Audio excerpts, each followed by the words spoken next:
mensagem que trocou com Donald Trump e que tornou pública nas redes sociais. Bom, muito bom dia. Eu queria destacar no início desta cimeira 3 aspectos que me parecem determinantes num momento que é um momento particularmente relevante da nossa aliança. Em primeiro lugar, a nova ambição que sairá deste nosso encontro no que toca ao investimento na área da segurança e defesa, com vista a termos uma aliança atlântica com maior capacidade de dissuasão e de defesa do seu espaço territorial.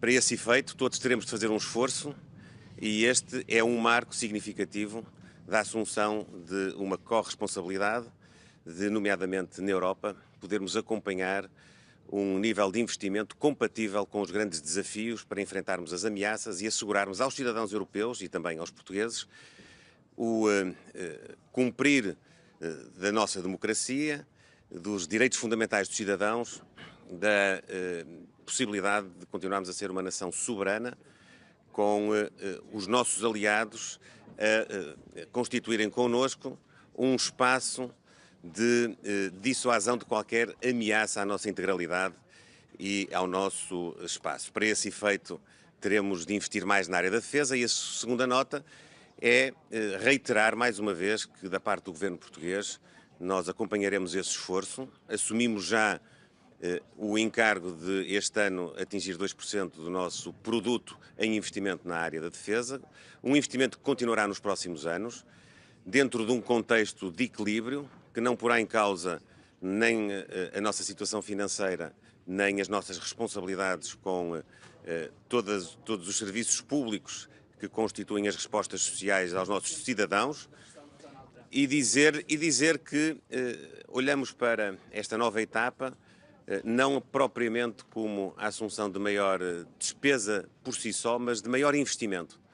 Nós não queremos apenas gastar mais dinheiro, nós queremos investir mais na nossa indústria, investir mais na nossa capacidade, poder dinamizar a nossa economia, poder aproveitar os nossos recursos humanos que, do ponto de vista tecnológico, estão num estádio de vanguarda, podermos criar novas oportunidades de emprego e temos a repercussão económica deste investimento. E, em terceiro lugar, também destacar que, mais uma vez, creio que na Aliança Atlântica ficará muito claro o apoio à Ucrânia na procura de uma paz justa e duradoura, uma paz com a Ucrânia e uma paz com a Europa também. Donald Trump fez com que Portugal chegasse aos 2% já este ano e se compromete nos 5%.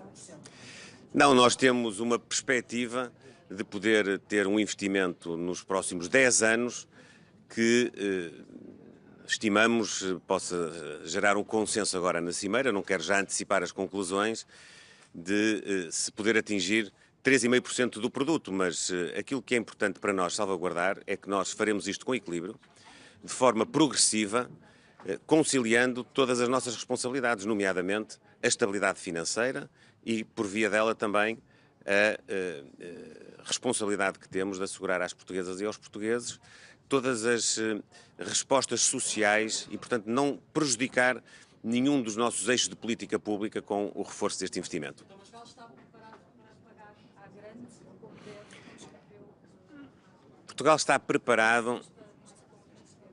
está preparado para ser parte de uma cimeira que marca uma nova fase, que garante a unidade da Aliança Atlântica, que garante a solidariedade entre a Europa, os Estados Unidos, o Canadá, que garante que nós, em conjunto, poderemos continuar a assegurar aos nossos cidadãos que os seus direitos, liberdades e garantias estão salvaguardados, que podemos ter as nossas democracias a funcionar e que podemos ter uma capacidade coletiva de enfrentarmos as ameaças que pairam sobre nós a vários níveis, não só do ponto de vista territorial, mas também do ponto de vista tecnológico. Nós hoje temos ameaças que são mais difíceis, muitas vezes, de percepcionar, mas que todos os dias temos diante de nós, nomeadamente no ciberespaço, nomeadamente naquilo que são hoje contextos de perturbação do normal funcionamento dos regimes democráticos e que existem efetivamente, e para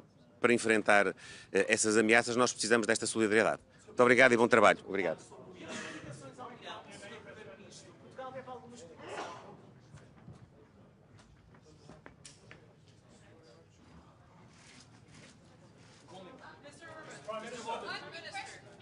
are you? Very well, sir. How are you, sir? Good to see you. Mr. Prime Minister. You are the Hungarians over there, okay. Mr. Prime Minister. Yeah. Are we moving to 5% from Hungary's point of view? If so, is this enough of a level to deter Russian aggression? And is NATO creating more problems in its relationship? Too long. The question is too long. Sorry. Okay, sir. Come back to the 5%. Yeah. 5%, sir. With one precondition. So we are able to do it. It's not easy, but the whole calculation of budget regulation of European Union must be changed. So if we keep the regulation as it is, nobody in the European Union is able to fulfill 5%, whatever they say. So we have to recalculate everything in a different method. In that case, we can do. Aren't you fiddling the figures? Sorry? Aren't you fiddling the figures? Creative accounting. You like it?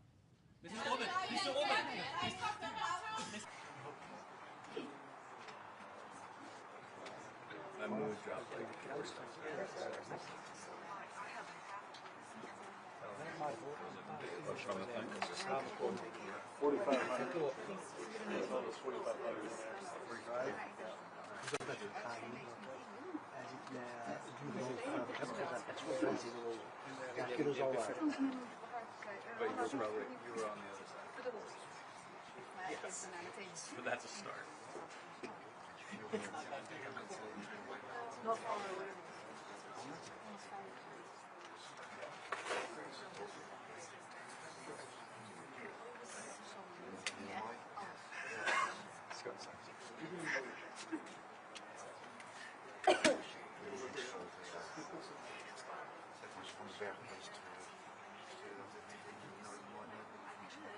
nothing broken. Nothing is broken. That's what you meant. Is anything broken? Nothing's broken.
Our allies, for our best friends and allies, Germany, United States. The 1,000 soldiers are stationed in Lithuania, United States soldiers.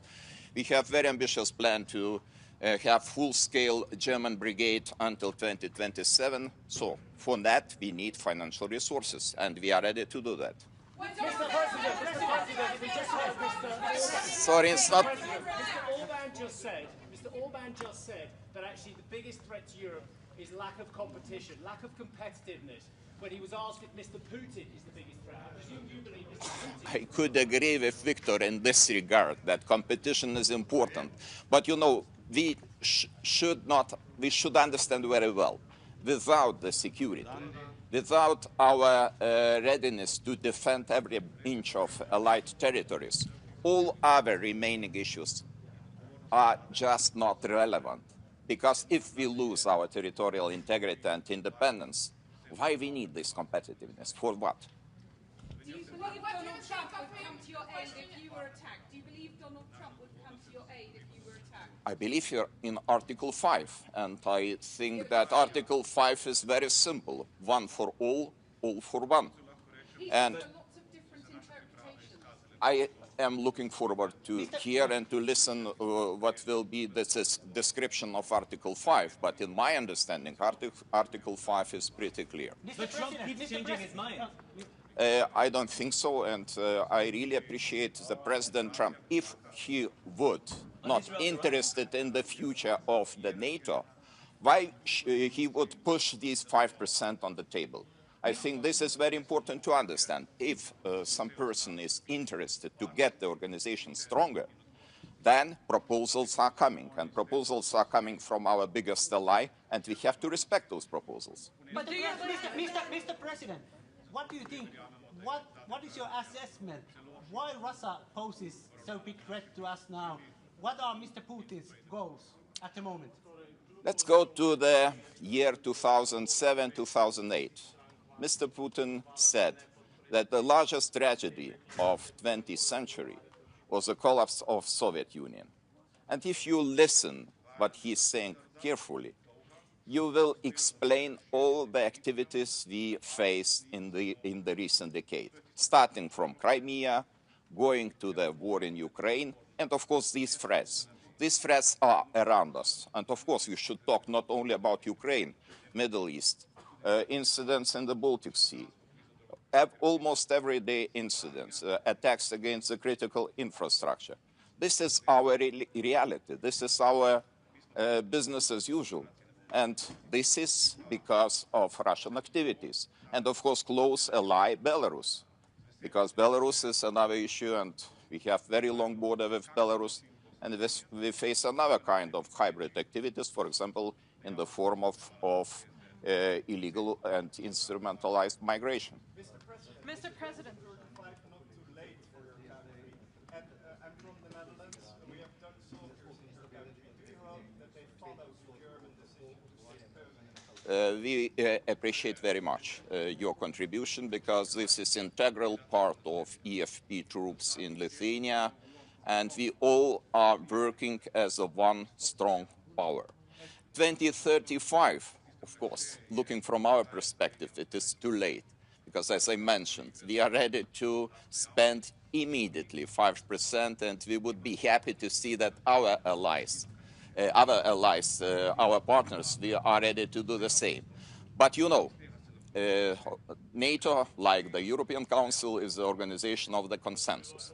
If they reach the consensus, and the consensus is 2035, let's be like that, and I hope that we will increase the financing every year, consequently, in order to reach this target. Mr. President, given that everyone seems to be... As a forerunner on defense spending, how concerned are you about the flexible interpretation of the 5% target from Spain and Belgium? Do you think this can actually jeopardize the declaration? I read the sentence. Allies are obliged to spend 5%, 3.5% on the core defense spending, 1.5% on additional infrastructure spending, and to do that until 2035.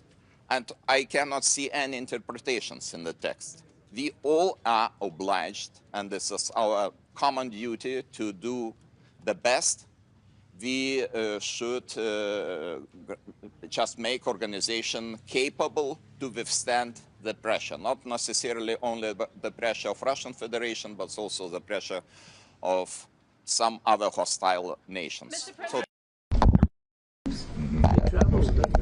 they have better seats than I do. Mr. President, what are you telling the Prime Minister about your goals for NATO and Article 5 today?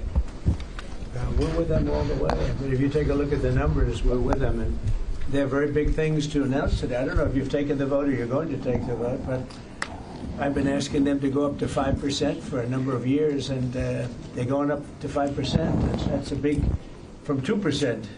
And a lot of people didn't even pay the 2%.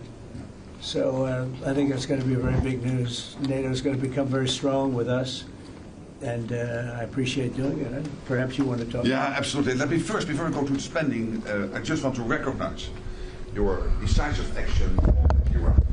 Thank you. You are a man of strength, but you're also a man of peace. And the fact that you are now also successful in getting this ceasefire done between Israel and Iran, I really want to commend you for that. Thank you. And I think this is important for the whole world. Then on spending, it's absolutely true. I want to state here, without President Trump, this would not have happened. In 3 stages. When you became president in 2016, 2017, you forced Europeans and Canadians to pay more. At this moment, the result of that phase is 1 trillion extra aggregate defense spending by the Canadians and the Europeans. Then came phase 2, when you became president in January last year. Phase 2 is that all the countries not yet on 2% have now committed to the 2%. This is the old goal from Wales in 2014. 7 were not on 2%, some were saying somewhere in the 2030s. Now this year, all of them, including Canada, including Italy, including Belgium, they have all now committed to the 2%. And now comes the big splash. Today, we will decide to go to 5%. We have to keep ourselves safe for our adversaries, but also because it is fair to equalize with the United States.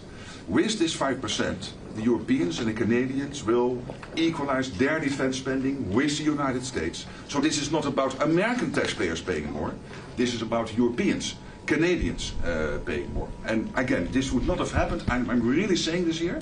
And some people might criticize me, but then when I speak with them, they all say, yes, you're right. This would not have happened if you would not have been elected in 2016 and re-elected last year and back into office in January. So I want to thank you. Well, thank you very much. It's a great victory for everybody, I think. And we will be equalized very shortly, and that's the way it has to be. It's going to be a lot of money, too, a lot of defense. Trillions extra. Yeah, and we have a great relationship, and we've had a great relationship from the beginning. Highly respected man, and yeah, we appreciate you being here too, everybody. We really do. We have a tremendous group of people on my left and a tremendous group of people on my right. They might be even better than my people. I don't know. Let's have a fight. Let's figure it out. Anyway, but we appreciate it, and we've had a tremendous relationship, Mark and I, and we've really worked on this subject for a long time. Yeah. When Biden was here, it just died like everything else died. And now it's, you're going to take, I guess, a vote today, right? Absolutely. Today we will decide unanimously to do this. That's my absolute conviction. So we can't talk about it until the vote's taken, because sometimes, you know, strange things happen to us. But I think you're going to. I'm not too worried. I think you're going to do very well. Everyone's very happy about it. Go ahead. Yes. Mr. President, how is the Iran-Israel ceasefire going, in your opinion? I think very good. I think very good. Israel came back yesterday. I was so proud of them because they came back. You know, they went out because they felt there was a violation, and technically they were right, but it just wouldn't have worked out very well. And they brought the planes back. They had gone on to another journey because there was a little bit of a violation, and I said, you got to get them back. And they came back, and it was a great thing, and it's going very well. Mr. President, what are your sort of response to the foreign minister saying he still wants to enrich nuclear? Hello, Katie. She's so great, this one. Any question she asks, I'll answer. Well, maybe I better not say that. What was your question? What is your response to the Iranian foreign minister continuing to say Iran will enrich uranium and pursue nuclear weapons? Well, I don't know if they've said that, but I'll tell you, the last thing they want to do is enrich anything right now. They want to recover. And we won't let that happen, number one. Militarily, we won't. I think we'll end up having somewhat of a relationship with Iran. I see it. Look, I've had a relationship over the last 4 days. They agreed to the ceasefire. And it was a very equal agreement. They both said, that's enough. They both said it. But no, they won't do that. The last thing they want to do, Katie, is enrich. They're not looking to, they're not, can you imagine after all of that, they're going to say, oh, let's go and do a bomb. You know, there could be a day in the future, and then somebody else taking our place will be saying, don't do it. And maybe they won't do it as well, I don't know. But they're not going to have a bomb, and they're not going to enrich. And we believe all of the stuff is down there. We don't think they had nearly the time, because to get that out is a very difficult thing. It's not like moving a package or taking this carpet up and moving it. It's very difficult. It's very dangerous to do. We believe it's all down there. We had a tremendous victory, a tremendous hit, and because of that, I don't think they would have been down there, because they knew we were coming. When they know we're coming, they're not going to be down in that 30 stories underground. So. No, I think it was just a tremendous victory for everybody, including Iran. Look, they've got a country, and they've got oil, and they're very smart people, and they can come back. Israel got hit very hard, especially the last couple of days. Israel was hit really hard. Those ballistic missiles, boy, they took out a lot of buildings, and they've been great. Bibi Netanyahu should be very proud of himself, and they've really been great. But they're not going to be building bombs for a long time.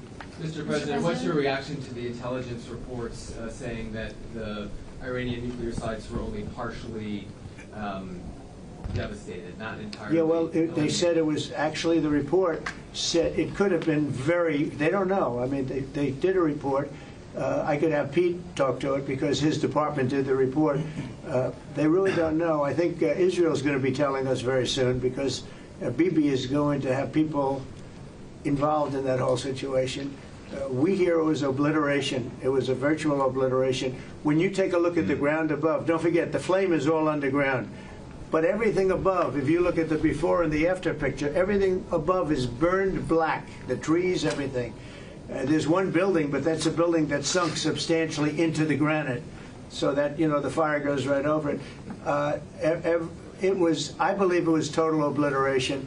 I believe they didn't have a chance to get anything out because we acted fast. If it would have taken 2 weeks, maybe, but it's very hard to remove that kind of material. Very hard and very dangerous for them to remove it. Plus, they knew we were coming. And if they know we're coming, they're not going to be down there.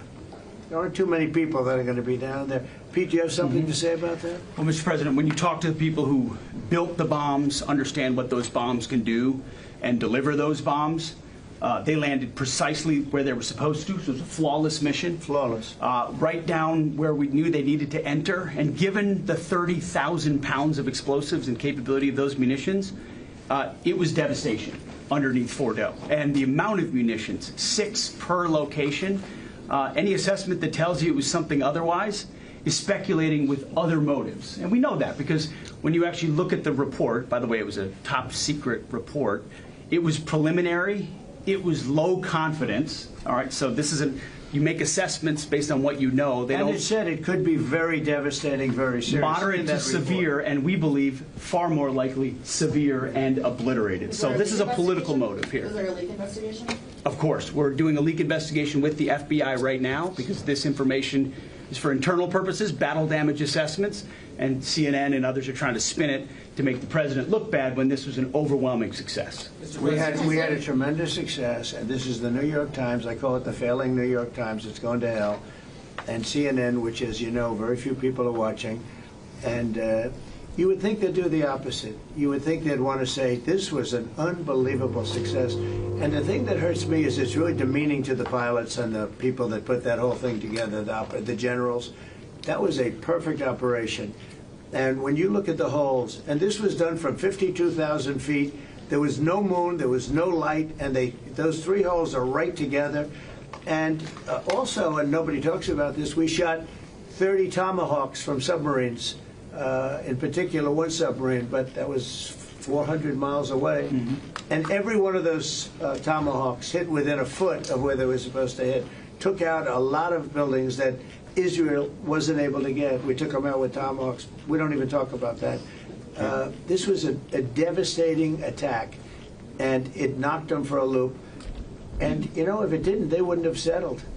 If they had won, if we didn't take it out, they wouldn't have settled. Somebody mentioned that to me last night. If that thing wasn't devastated, they would have never settled. Marco, do you have something to say? No, first of all, on the stuff about the intelligence, this is what a leaker is telling you the intelligence says. That's the game these people play. They read it, and then they go out and characterize it the way they want it characterized, and they're leakers. This is the game they play. So that's number one. Number two, here's a fact. The conversion facility, which you can't do a nuclear weapon without a conversion facility. We can't even find where it is, where it used to be on the map. You can't even find where it used to be because the whole thing is just blackened out. It's gone. It's wiped out. It's wiped out. Then we dropped 12 of the strongest bombs on the planet right down the hole in 2 places. Everything underneath that mountain is in bad shape. And I refer you to the statement of the IAEA, Mr. Grossi. Yes. You know what he said? He said there was Iran, the way it looked the day before the attack, and what their nuclear program looks like now. 2 very different things. They are way behind where they were just 7 days ago. Now, anything in the world can be rebuilt, but now we know where it is. And if they try to rebuild it, we'll have options there as well. But all this leaker stuff, these leakers are professional stabbers. That's what they are. They go out and they read this stuff, and then they tell you what it says against the law, but they characterize it for you in a way that's absolutely false. There's no way Iran comes to the table if somehow nothing had happened. This was complete and total obliteration. They're in bad shape. They are way behind today compared to where they were just 7 days ago because of what the president did. Marco, can I just alert you to one other aspect? So the great thing is you took out the nuclear capability of Iran.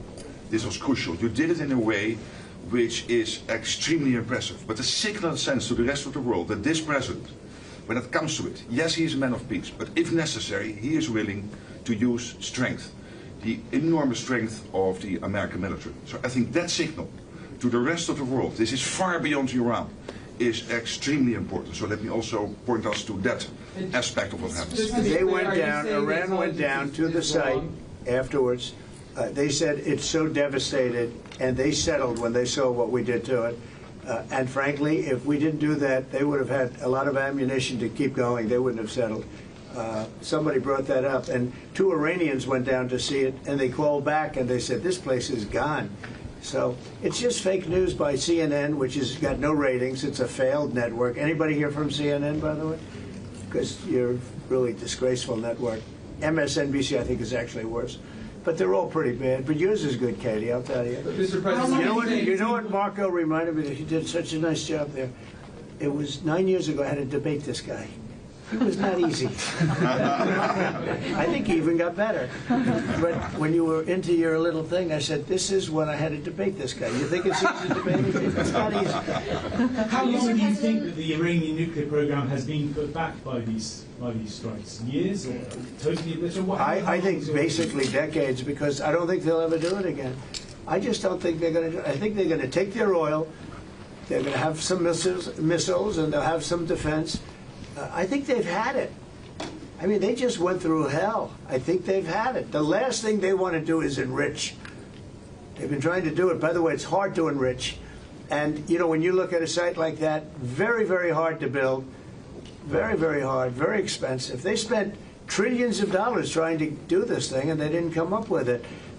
And we're actually getting along with them very well right now. But had we not succeeded with that hit ended the war.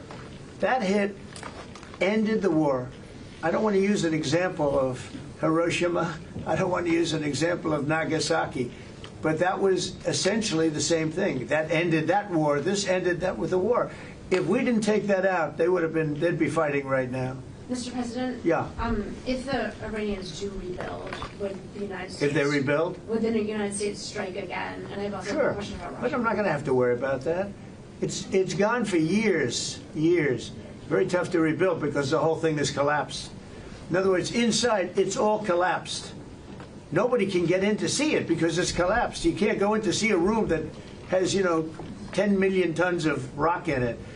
And the tunnels are totally collapsed. But if they rebuild? Well, they've already looked at the tunnels. This was an unbelievable hit by genius pilots and genius people in the military, and they're not being given credit for it because we have scum that's in this group, and not all of you are. You have some great reporters, but you have scum. CNN is scum. MSDNC is scum. The New York Times is scum. They're bad people. They're sick. And what they've done is they're trying to make this unbelievable victory into something less. Now, even they admit that it was hit very hard, okay? but it wasn't hit hard. It was hit brutally, and it knocked it out. The original word that I use, I guess it got us in trouble because it's a strong word. It was obliteration. And you'll see that. And it's going to come out. Israel is doing a report on it now, I understand. And I was told that they said it was total obliteration. You know, they have guys that go in there after the hit, and they say it was total obliteration. And, you know, I don't want it for me. I want it for the pilots. I want it for the military. They did such a good job. If you were in the Situation Room with me, with the generals and all of the people that did such a good job, and then they get demeaned by these idiots at CNN who can't get ratings, the place is dying, nobody wants to even waste their time going on their shows. So they form with the New York Times, who's dying also. Without Trump, you wouldn't have a New York Times. And then just changing gears to your meeting with Zeleensky later today, can you give us any preview of what the two of you might be discussing? No, well, we'll discuss the obvious. We'll discuss his difficulty. He's got a little difficulty. Zelensky, he's a nice guy. I mean, I'm going to meet him today. I don't know. I assume we're going to be discussing Ukraine. Yes. And it seems like the most likely subject. Is there any restart talks there or anything that you might do? Well, we're going to see. I mean, I've spoken to Putin a lot, and he actually was very nice. He volunteered help on, as you know, on Iran. I said, no, I don't need help on Iran. I need help on Russia. Okay? I said, do me a favor. Help us on Russia, not on Iran. But he was very nice. We're going to talk about that. We're going to talk. I think progress is being made. I think great progress is being made on Gaza. I think because of this attack that we made, I think we're going to have some very good news. I was talking to Steve Witkoff, who, by the way, is terrific, and who knows more about this subject than anybody, the subject of what we were just talking about. He was on last night with Jesse and with Laura and with Sean. And boy, Susie, he has a great take on it. He just explains it so easily. He's really very knowledgeable. But he did tell me that Gaza is very close. Mr. President, one follow-up on Iran. Both you and Secretary Rubio and Hegseth mentioned the leaders. But can you clarify, is the intelligence correct or is the intelligence wrong? Well, the intelligence was very inconclusive. Okay. The intelligence says, we don't know. It could have been very severe. That's what the intelligence says. So I guess that's correct. But I think we can take that we don't know. It was very severe. It was obliteration. And you'd think that a media outlet would say, isn't that a great thing? I mean, more importantly for the pilots, for the military, you take their guts out. You take their absolute guts out. They had a tremendous attack. It was a complete obliteration. The other team, the other group, Iran, said, let's stop this. And you know what? Israel said it too. Very smart. They fought like hell, and then they said, let's stop. And they're going to build themselves. And I really see it as sticking. I mean, we may do papers on it, Marco. Maybe we're going to do papers. I don't even know if you need them. They're not going to be fighting each other. They've had it. They've had a big fight, like two kids in a schoolyard. You know, they fight like hell. You can't stop them. Let them fight for about 2-3 minutes. Then it's easy to stop them. And then Daddy has to sometimes use strong language. You have to use strong language. Every once in a while you have to use a certain word. I think we have to join the other Senate also. Yes, we're going to join some other group. Yes, thank you. Katie, one last question. Do you believe she's so good. That's the only Thank you, Mr. President. She used to be very difficult, but now she's... Go ahead. Do you believe that this strike on the Iranian nuclear program will lead to the release of the hostages in Gaza? I think that it helped a little bit. It showed a lot of power. Yeah, I think it helped. But we're going to get separately, even before this, we were very close to making a deal on Gaza. I think this helped, yes. Okay? Thank you, Kate. Thank you, Thank you, everybody. Thank you, guys. Thank you, President.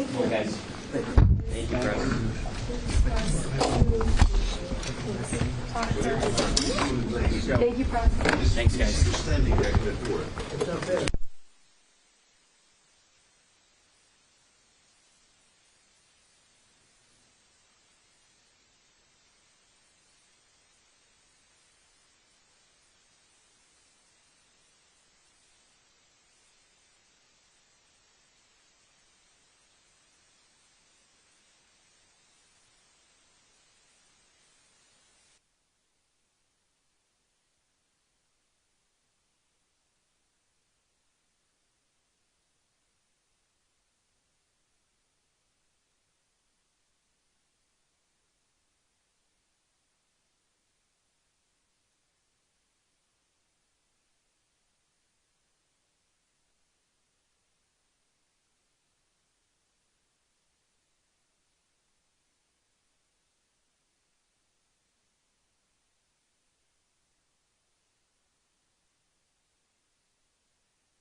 His Excellency, Mr. Rosen Yelyaskov, Prime Minister of the Republic of Bulgaria.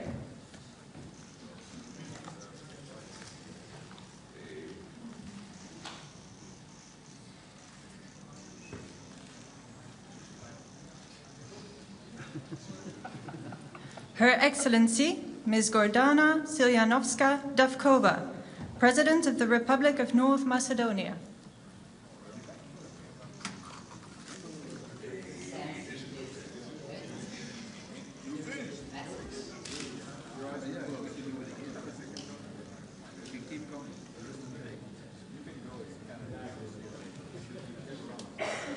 Her Excellency, Ms. Kristrún Frostadóttir, Prime Minister of the Republic of Iceland.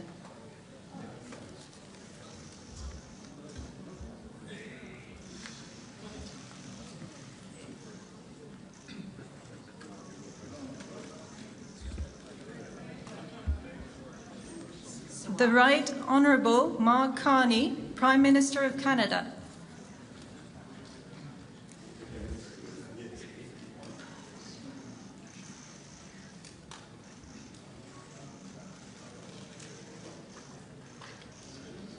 His Excellency Mr. Kristen Michal, Prime Minister of the Republic of Estonia.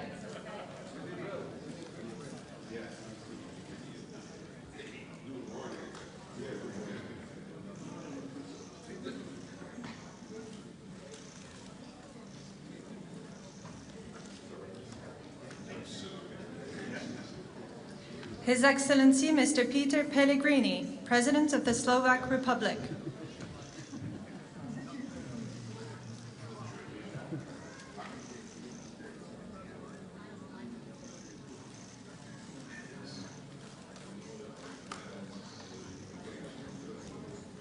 His Excellency Mr. Pedro Sanchez, President of the Government of the Kingdom of Spain.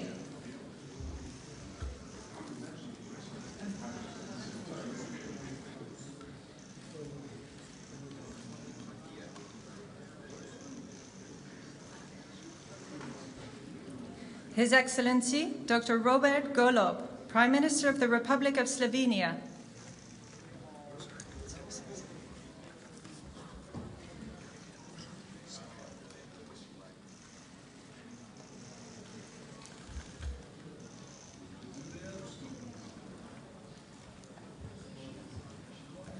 His Excellency Mr. Jonas Gahr Støre, Prime Minister of the Kingdom of Norway.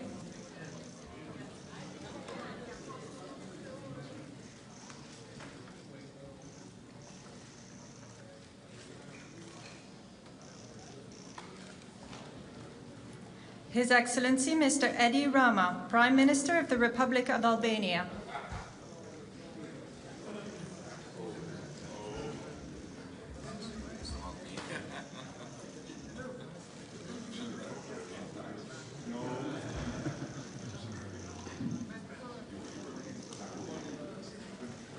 His Excellency Mr. Gitanas Nausėda, President of the Republic of Lithuania.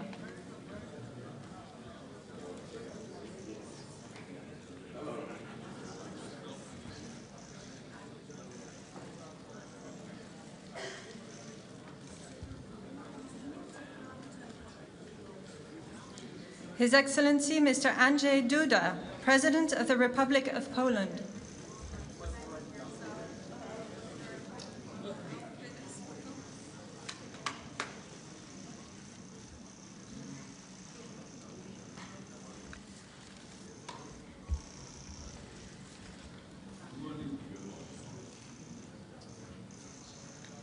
His Excellency Mr. Recep Tayyip Erdogan, President of the Republic of Turkey.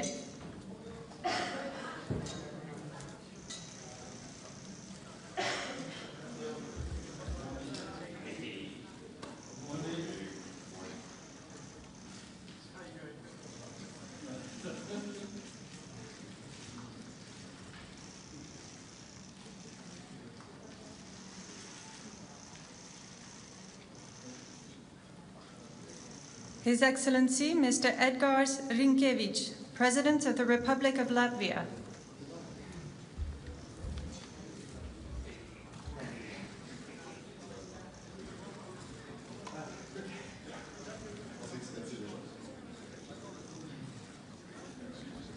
Son Excellence, Monsieur Luc Frieden, Premier ministre du Grand-Duché de Luxembourg.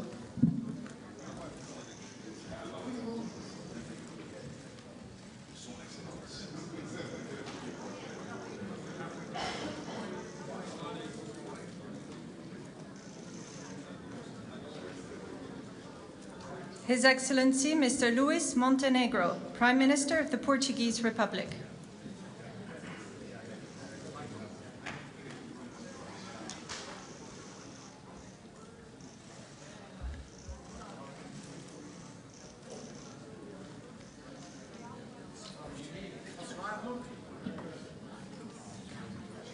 His Excellency, Mr. Ulf Kristersson, Prime Minister of the Kingdom of Sweden.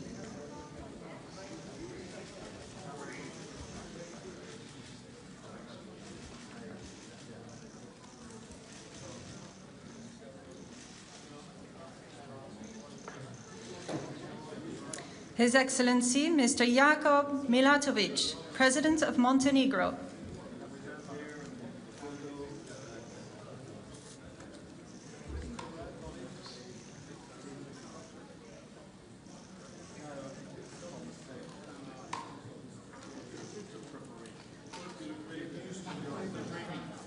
His Excellency, Mr. Peter Pavel, President of the Czech Republic.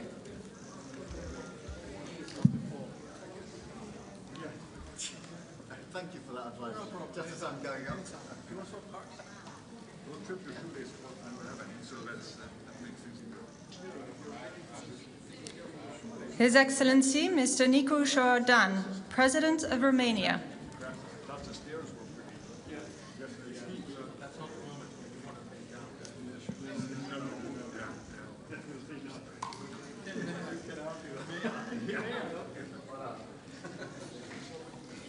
The Right Honourable Keir Starmer, Prime Minister of the United Kingdom of Great Britain and Northern Ireland.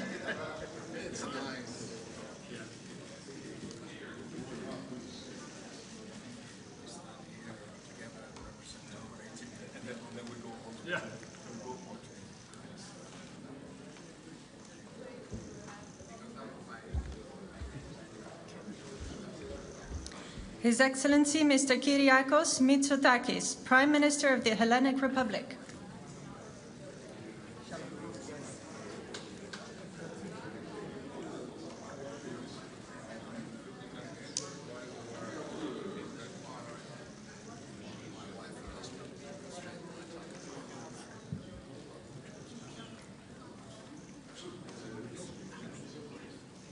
His Excellency, Mr. Alexander Stubb, President of the Republic of Finland.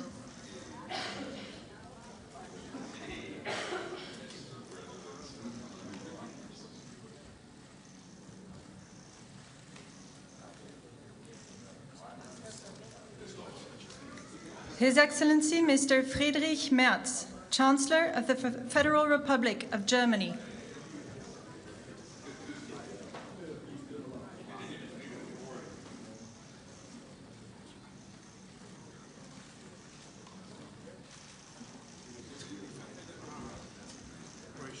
Her Excellency, Ms. Mette Frederiksen, Prime Minister of the Kingdom of Denmark.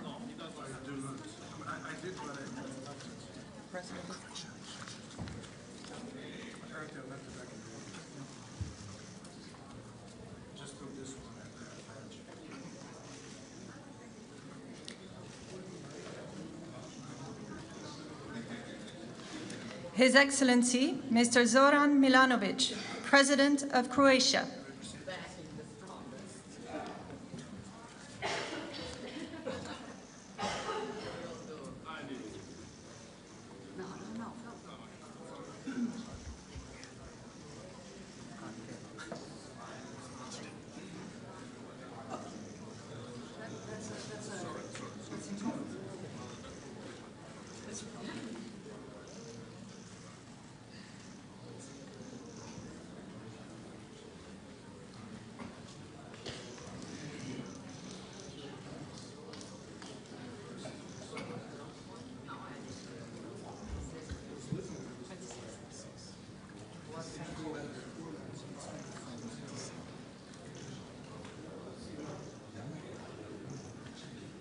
His Excellency Mr. Viktor Orbán, Prime Minister of Hungary.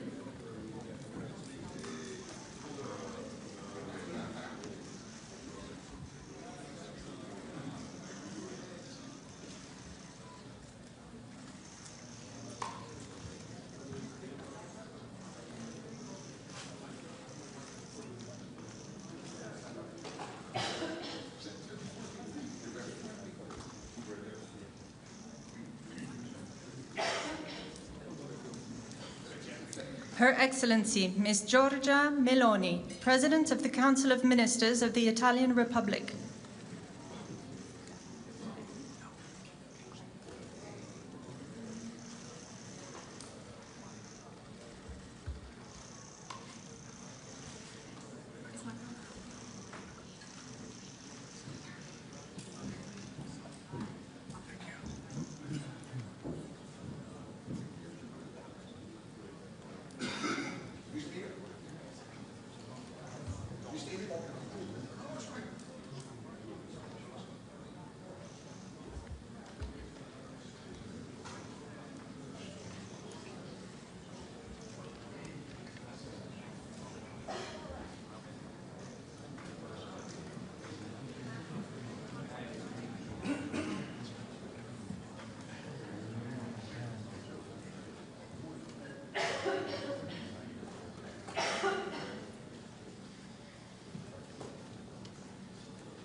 Son Excellence, Monsieur Emmanuel Macron, Président de la République française.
Nee, doe maar door. Hier heb je mijn fototoestel. Ik ga er achter dat ik een beetje in het licht sta. Dat is fijn. Oh. Mevrouw, sorry, maar heeft u een badge? Even kijken, heeft u een teken? Nee, maar gewoon er tussendoor, dat maakt niet uit. Dan een stukje door. Ik kan niet heel lang. Ja.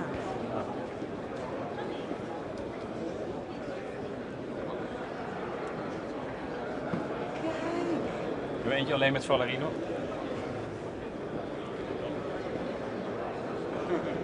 Doe maar licht. Nee. Oh, dat kan anders. Ja. iPhone kan alles.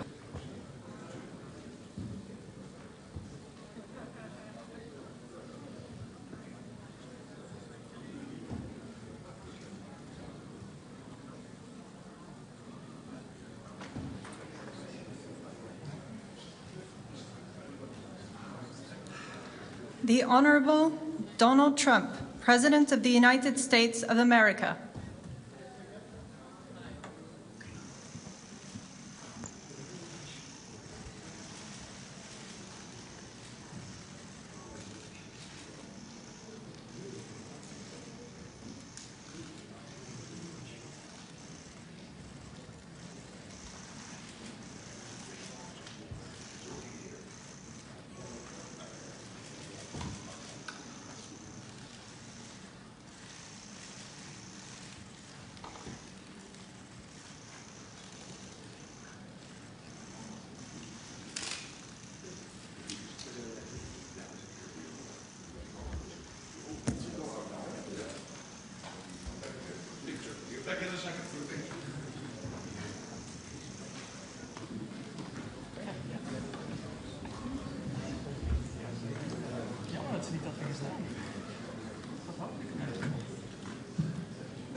Ja, we wachten gewoon rustig. Even kijken. Wij komen er nu aan. Het schijnt Martijn 25 minuten. Oh, voor de opsloten. Ja, ik ga het. Ja. Doen we nog even de persco?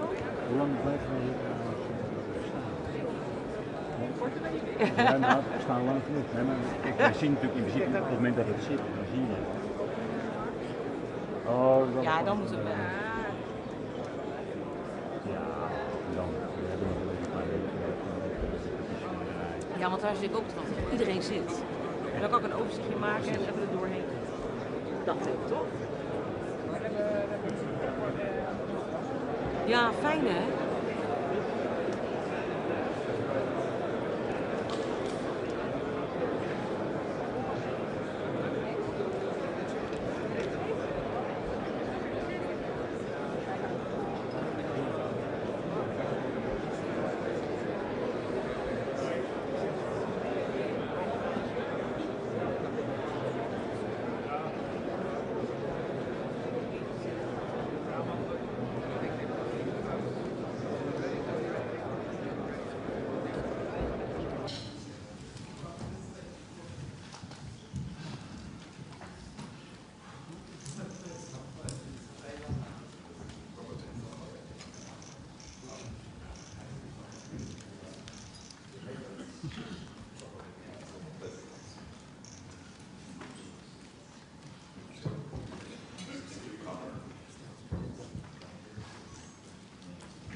tell me if you got a screenshot? Can you see it?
The Netherlands, a small country shaped by water and by the people who refused to give in to it. For centuries, the Dutch have battled water as generations stood united against this force, because safety isn't a given. It's something you build together. In 1949, we stood at the cradle of NATO, bound by the belief that peace is protected. Bound by the belief that peace is protected through unity and strength. Since then, NATO has shielded us, sparing 3 Dutch generations the horrors of war. As the Dutch unite against the sea, NATO allies unite to share the burden of defense and security. With deeper commitments and collaboration, we stand even stronger. Backed by partners around the world, 32 nations stand as one. We stand firm against our foes, on land, at sea, in the skies, in space, and cyberspace. Peace is our purpose, deterrence our shield, readiness our promise. NATO is not just about nations. It's about people, leaders, soldiers, citizens, each playing their part to protect the life we've built for ourselves and future generations. NATO, security through strength.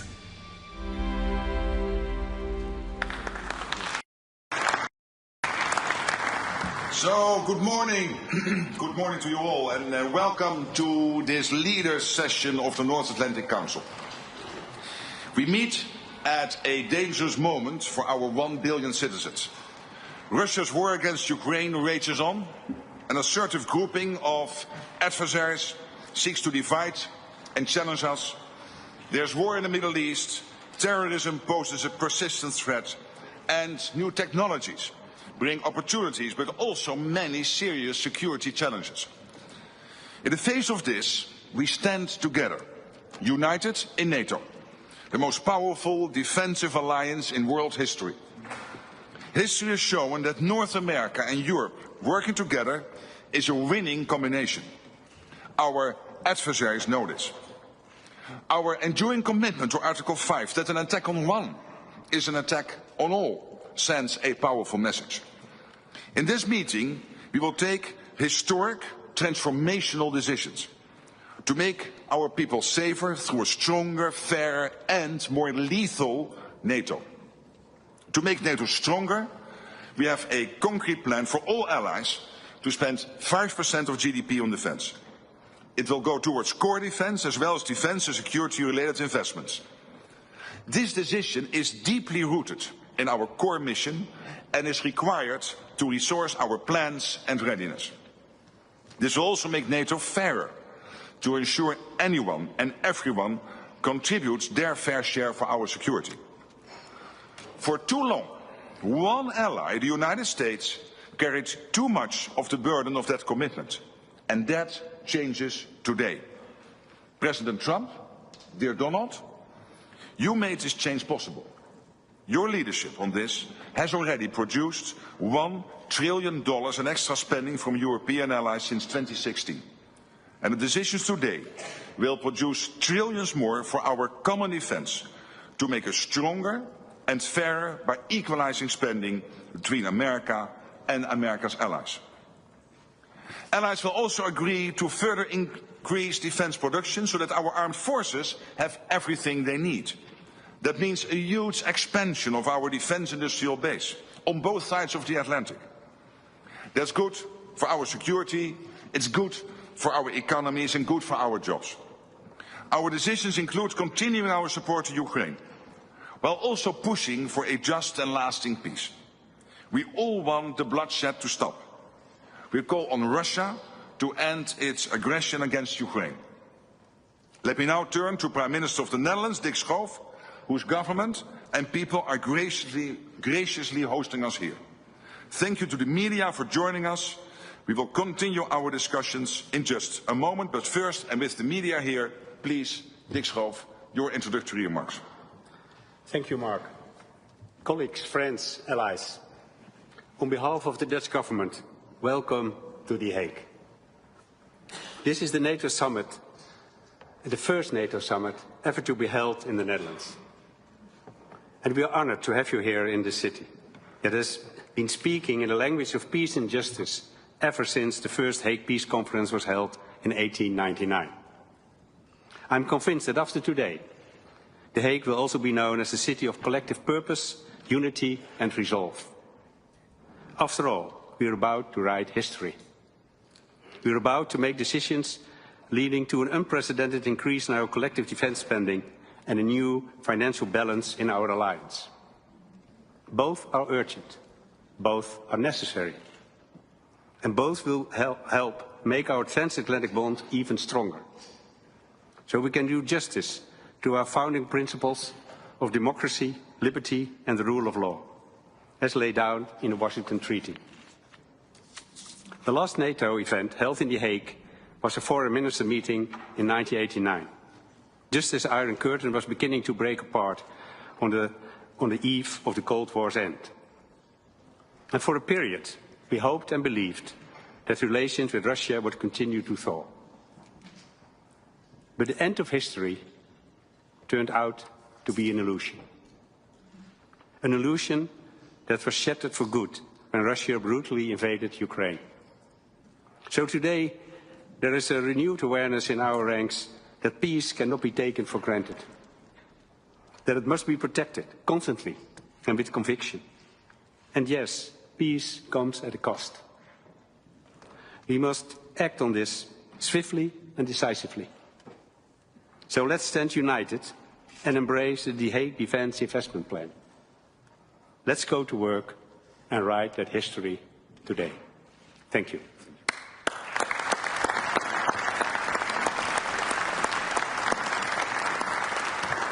So thank you for the media for joining us, but in the spirit of democracy, I have to ask you to leave the room now. Thank you.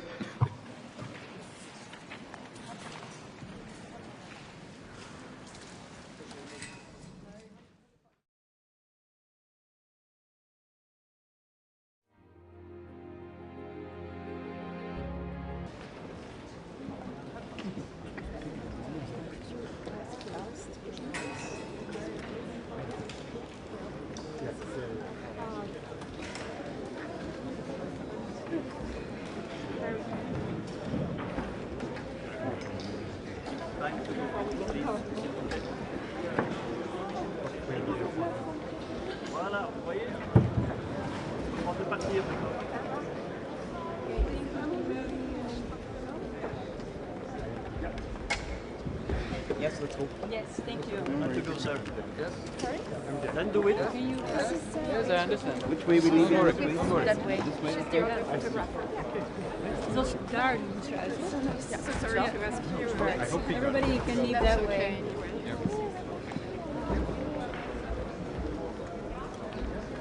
Please pack your stuff now.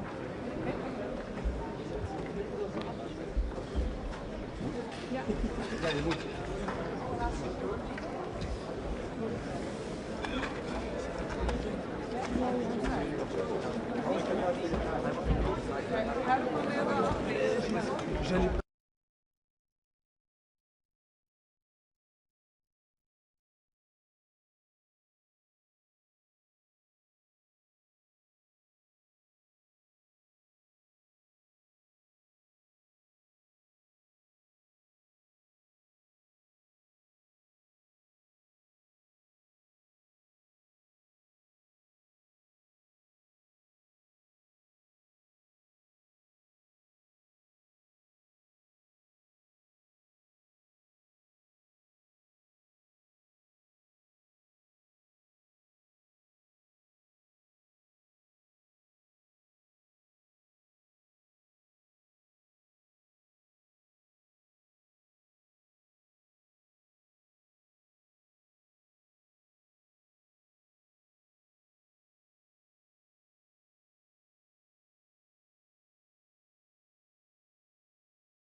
us, and maybe it's going to speak outside his run, and maybe just use it.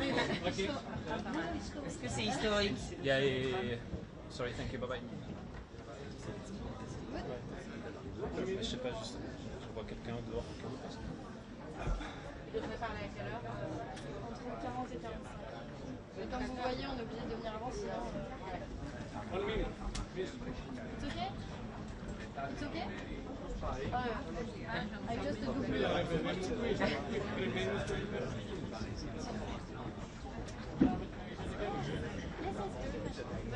I just need for 10 minutes. And I need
Μου αρέσει, αλλά είναι καλό.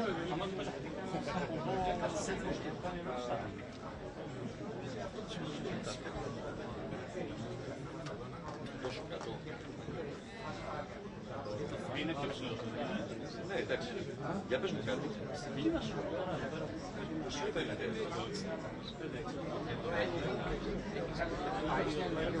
Next to me. Πολύ ωραία.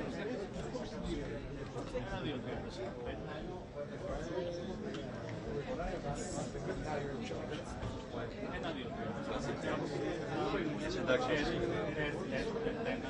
2, 3, 4, Netflix.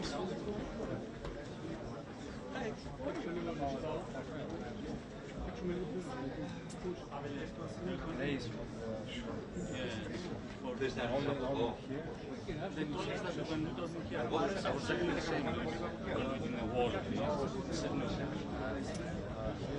I don't like it here.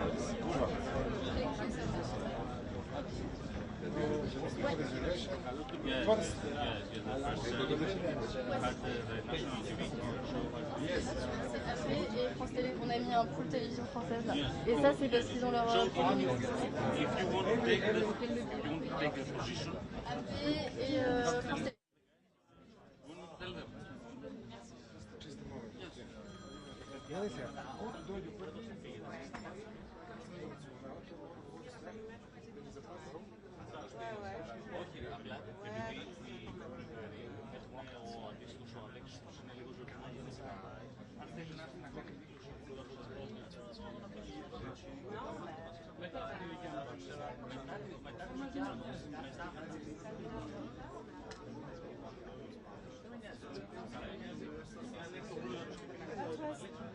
Yes, it is a discussion. You could have.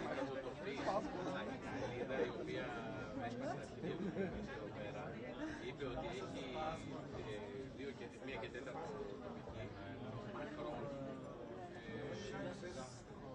ρεζερβέ.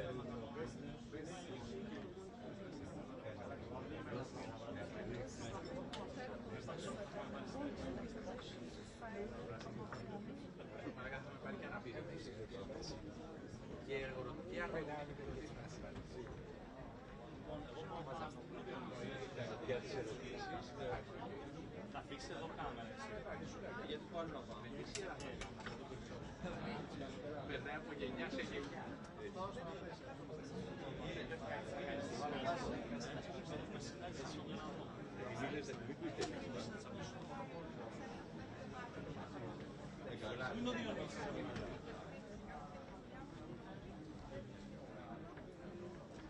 Ωραία, πάμε πάνω Διονύση. Να βρούμε ποιος το είπε.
C'est pour...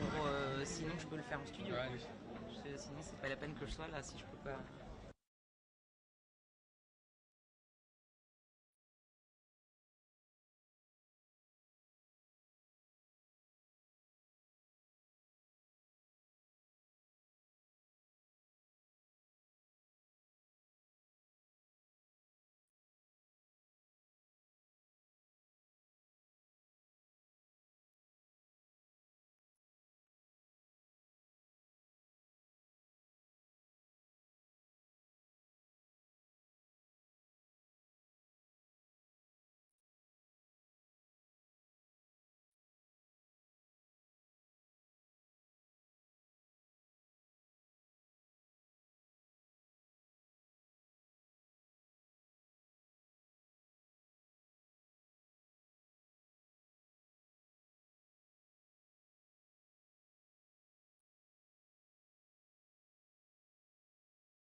The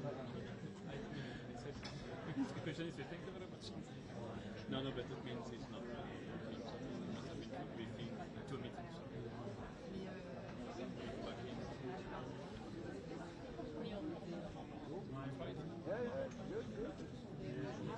You can tell people he's back in the room. Ja.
Il y a des choses à raconter.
ça, c'est les Tusk.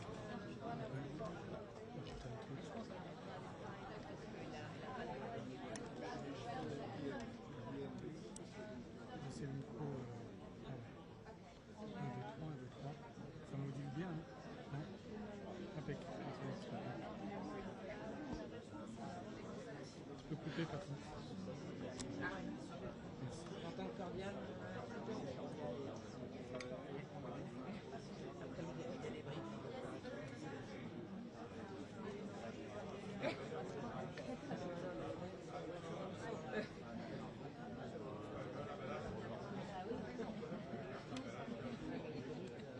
Ça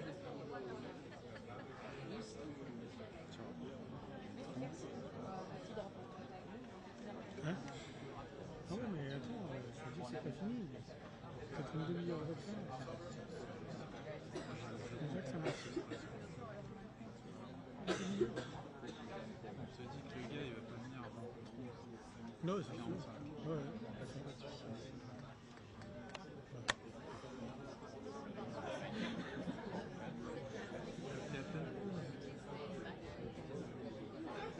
Interférence? Ah ouais, ouais. Ah non, mais je pensais pas qu'elle... Non, j'étais sûr qu'il me dit ça, mais putain, je croyais pas. Non, il exagère ou pas? Non, c'est... Il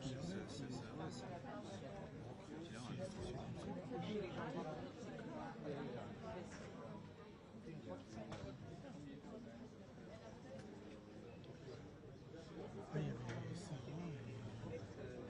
Sarah et Balance, clairement.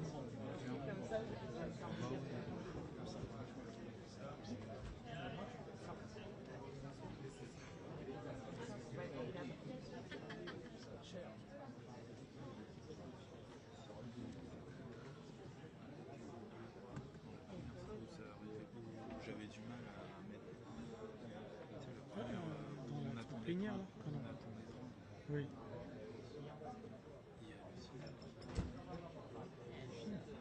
Oui, le TDH.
Avant qu'il me chasse.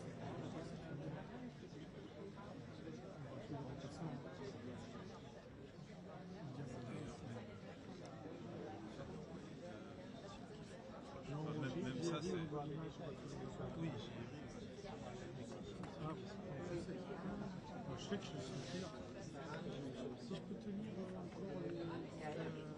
bon, jusqu'à la France, ça va aller, mais après, je sais pas si le prochain, tout ça, c'est pas le problème. Je suis pas si sûr. Tu vois ce que je veux dire? J'ai encore 5 ans. Puis t'as vu comment ils sont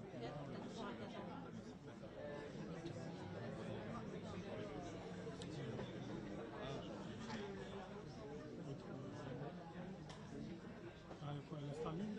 Voilà. Ouais, l'opération du temps. Là, la Starlink, c'est pas que ce soit compliqué, mais il y a des manips à faire. Moi, je l'ai fait, hein. J'ai fait la formation avant de partir sur le... En Allemagne. utilisé. On voit quand elle est Je l'ai pas utilisé. gamin de C'était avec une crème. Avec Stéphane Nicolas. Ouais. Yeah. C'est une crème, ça. Macron is always late. Rutte is supposed to speak at the same time, so I don't know if Macron will wait or will just speak at the same time as Rutte. Or the opposite, Macron may speak first. We'll see.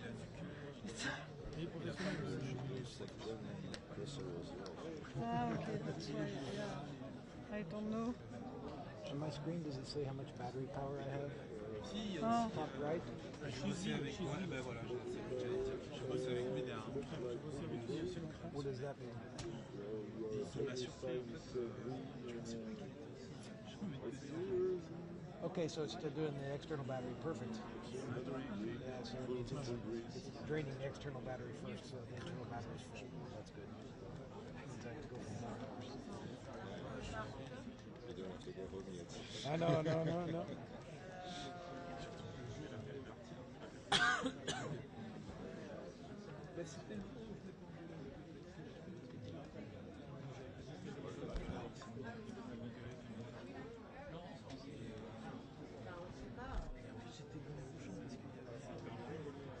Ah oui. Les deux piges. Je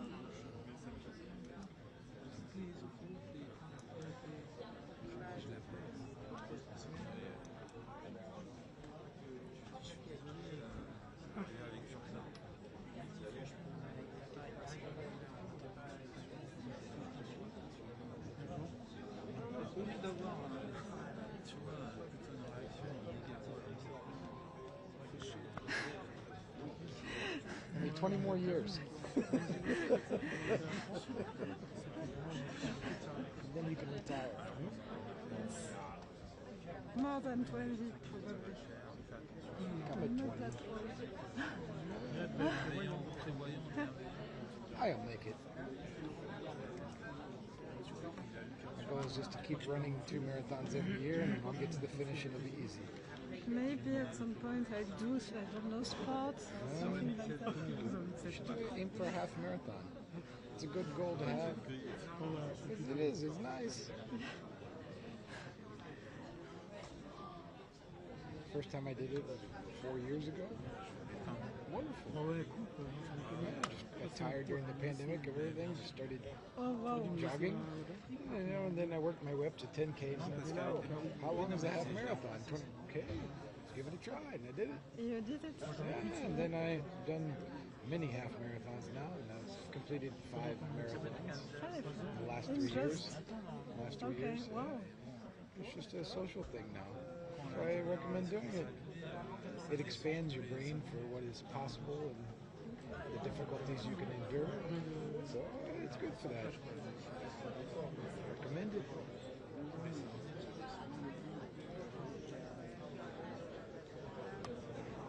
Je dirais pas avant 14 heures. So now it seems it won't be before 2.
faire quelques photos parce qu'on a switch. Après, je vais me retirer. No problème. C'est passé son comme ça.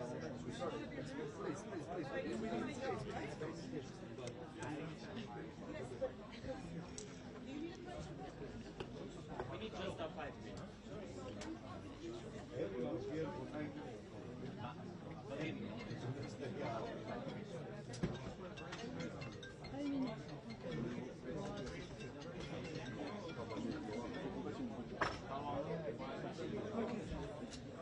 Evo, oni se spremaju za par minuta, sad ću da napravim.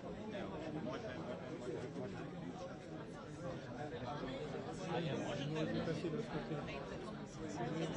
Latéral, on fait la moi je prends la taille.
Ok. 14h, 14h05. Il arrive entre 14h et 14h05. En 10 minutes. Ah, ça fait 15 minutes. Ouais, 10-15 minutes. So it's not even. On espère, mais il est tout le temps en retard. Donc, à mon avis, je vais plus dire 5 minutes.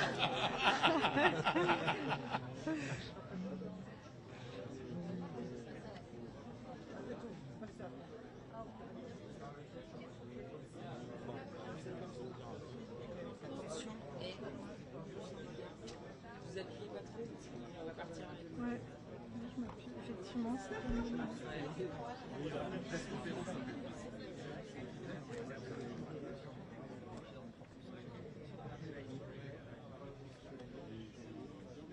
So I'm waiting now for my train. All press conference and they close the door. So busy. It's Croatia.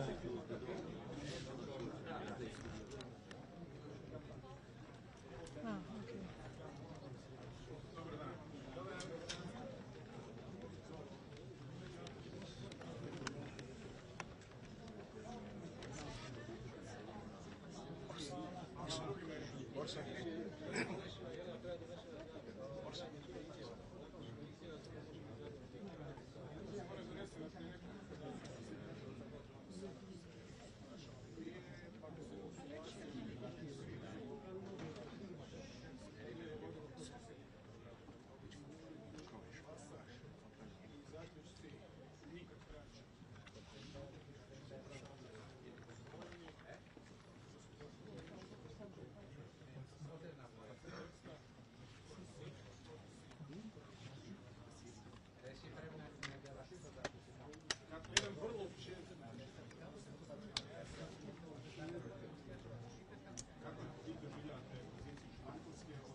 najbitnejši način.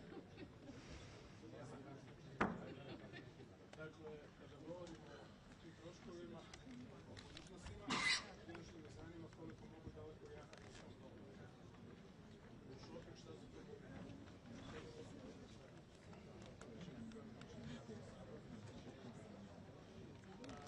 moći kupiti vrlo male sposobnosti, cijeli buj.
So, Germany, sorry, was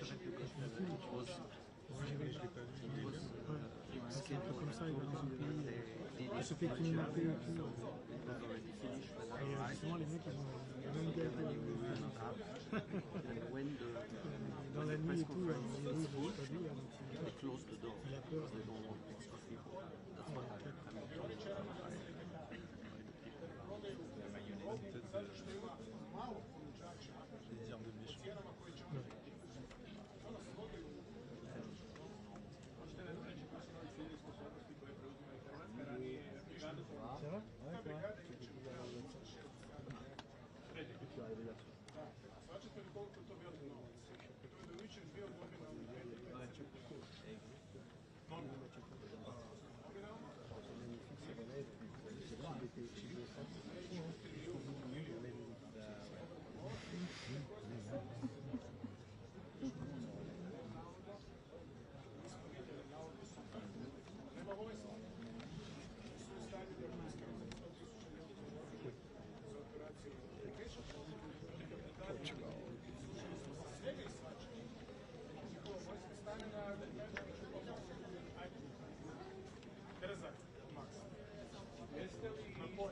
Jeste li stekli do odnose na Trumpu zato što malo da stvari na samitu da ima stvari na taj način? Ja nisam.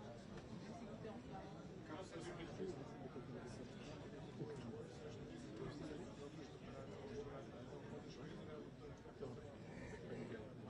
Ouais, c'est ça complètement, avec c'est ça qui me faisait. Hier, j'ai pas gagné le bascule. C'est arrivé au moment où quand je suis arrivé ici, ça m'a ah ouais, vite. Ouais, c'est quand même allé. Non, ça s'en fait.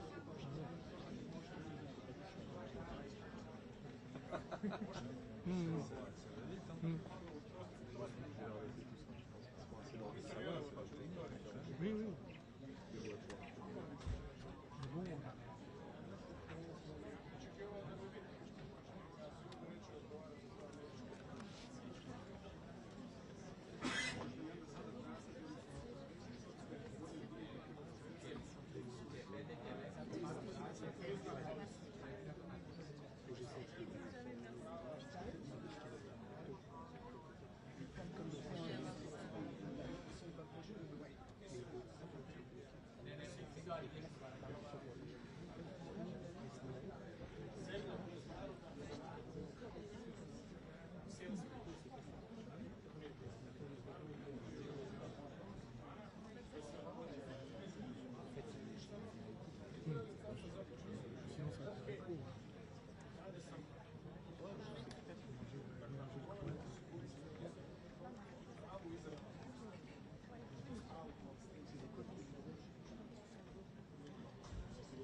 mais quand il a eu, j'ai tourné comme ça. Le câble, c'est pas assez long. Ah oui, d'accord. Ah oui, oui, t'as raison. Pardon, ok, j'ai compris. D'accord. Understood. Oui, parce que quand j'ai utilisé le câble plus long, il était attrapé par tout le monde. Understood.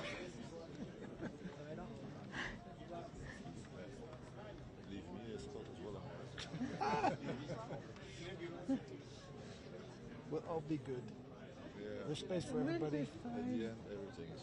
I just start off like this, and then we're good. Sauf si on a les gens. They're wanting him to finish up the press point. Like, what happens when Macron talks? We don't want him to speed up. Non, non, ça dit pas, t'as mis pas. Non, mais j'ai même pas, je suis en câble, je suis en câble. Ah oui, d'accord. Mais je releverai tout à l'heure, parce qu'on fera un réglage là-haut, on aura le temps. Juste au moins... Là, tu n'as pas allumé ta mixeur, c'est ça? Non. Là, il est pas vraiment représentant de celui qui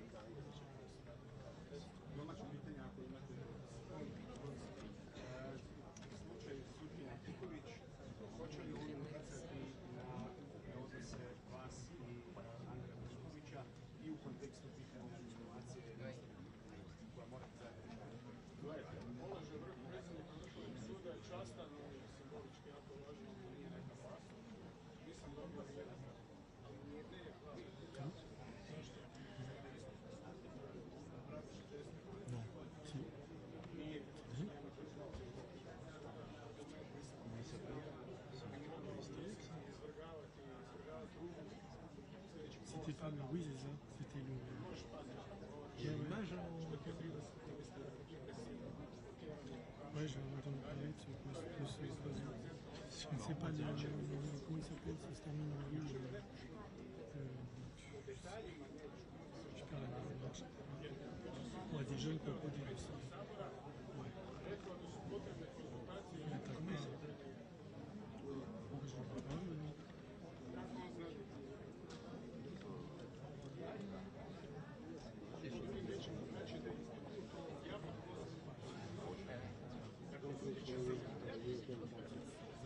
Non, je veux rentrer chez lui. I want to pay my family. So, je ne vais pas. On va faire. Oui, je vais aller faire une pizza demain soir. J'irai à une marché parisienne tout seul. Il fait chaud, 34 degrés, 34, 38 à Lyon, 40, ils annoncent des orages. Quand tu vois bien.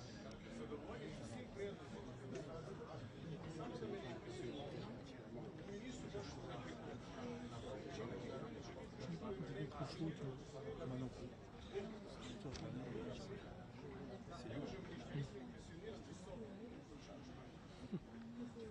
Oui, oui.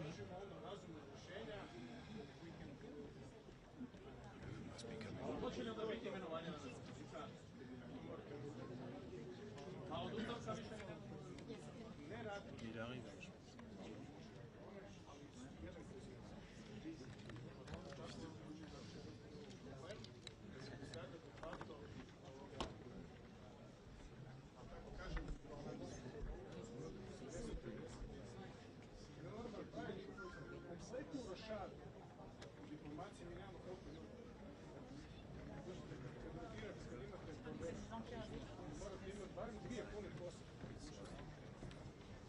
Znate da mijenjate cijelu poslu. Informacija se mijenjate pomalo. Međutim,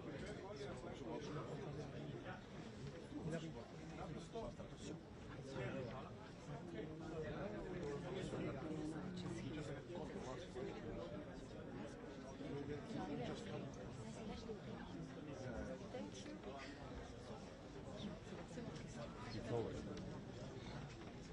Thank you.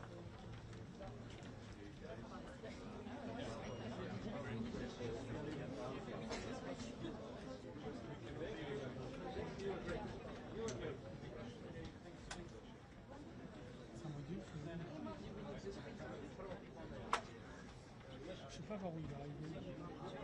Il arrive par où? À gauche. À gauche? Ouais. Lisa, tu peux te mettre là-bas?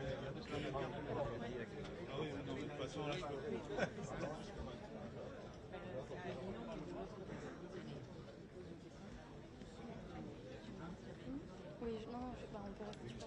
Pas toi, non.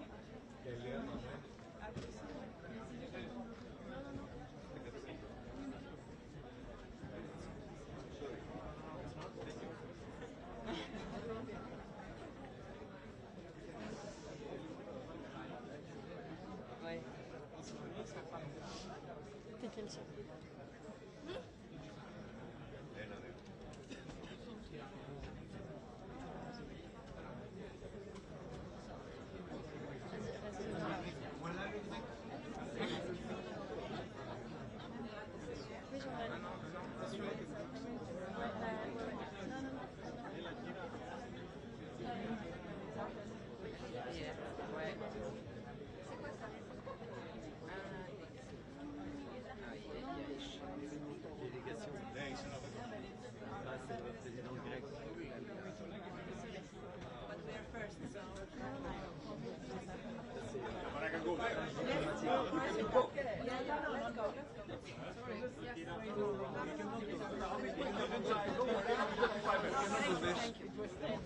We came first.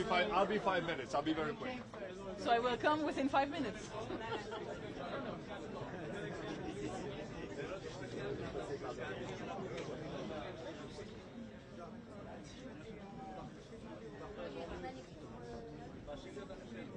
La cam, on va bouger un petit peu. Non, c'est pas possible, on n'est pas vu que ça.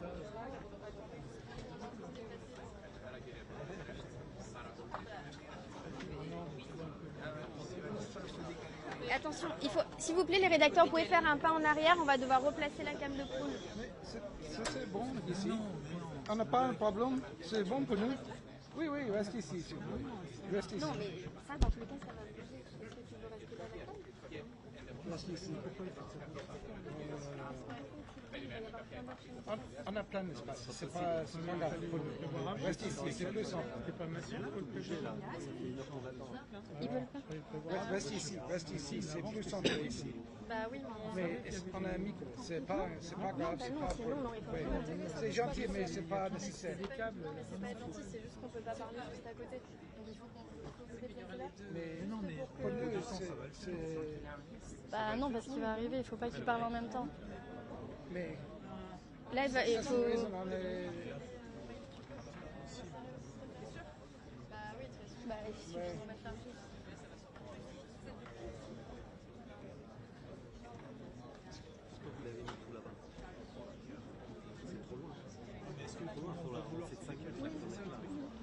C'est là? Ici? C'était là? C'est là ou pas? Ouais, c'est là. Non. C'était là? Maïlik, tu peux le remettre avec moi, s'il te plaît? Devant la caméra.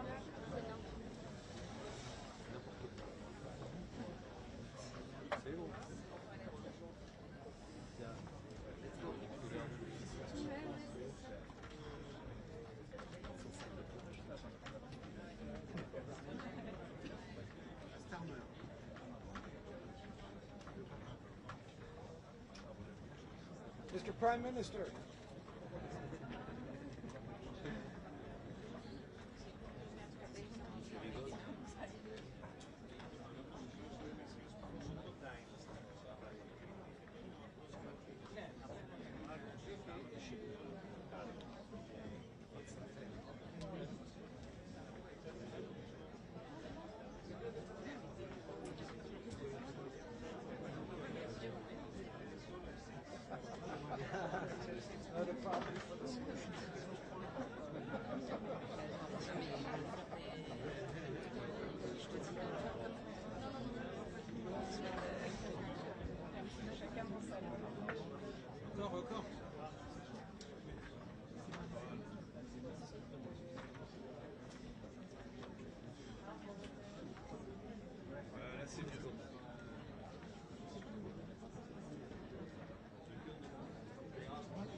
C'est là. Ouais, vous vous rapprochez pour le regard.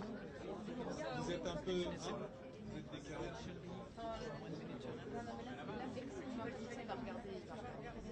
Ah ouais. Pour le pool. Pour le ouais.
Vous voyez pas là, c'est bon? Ok.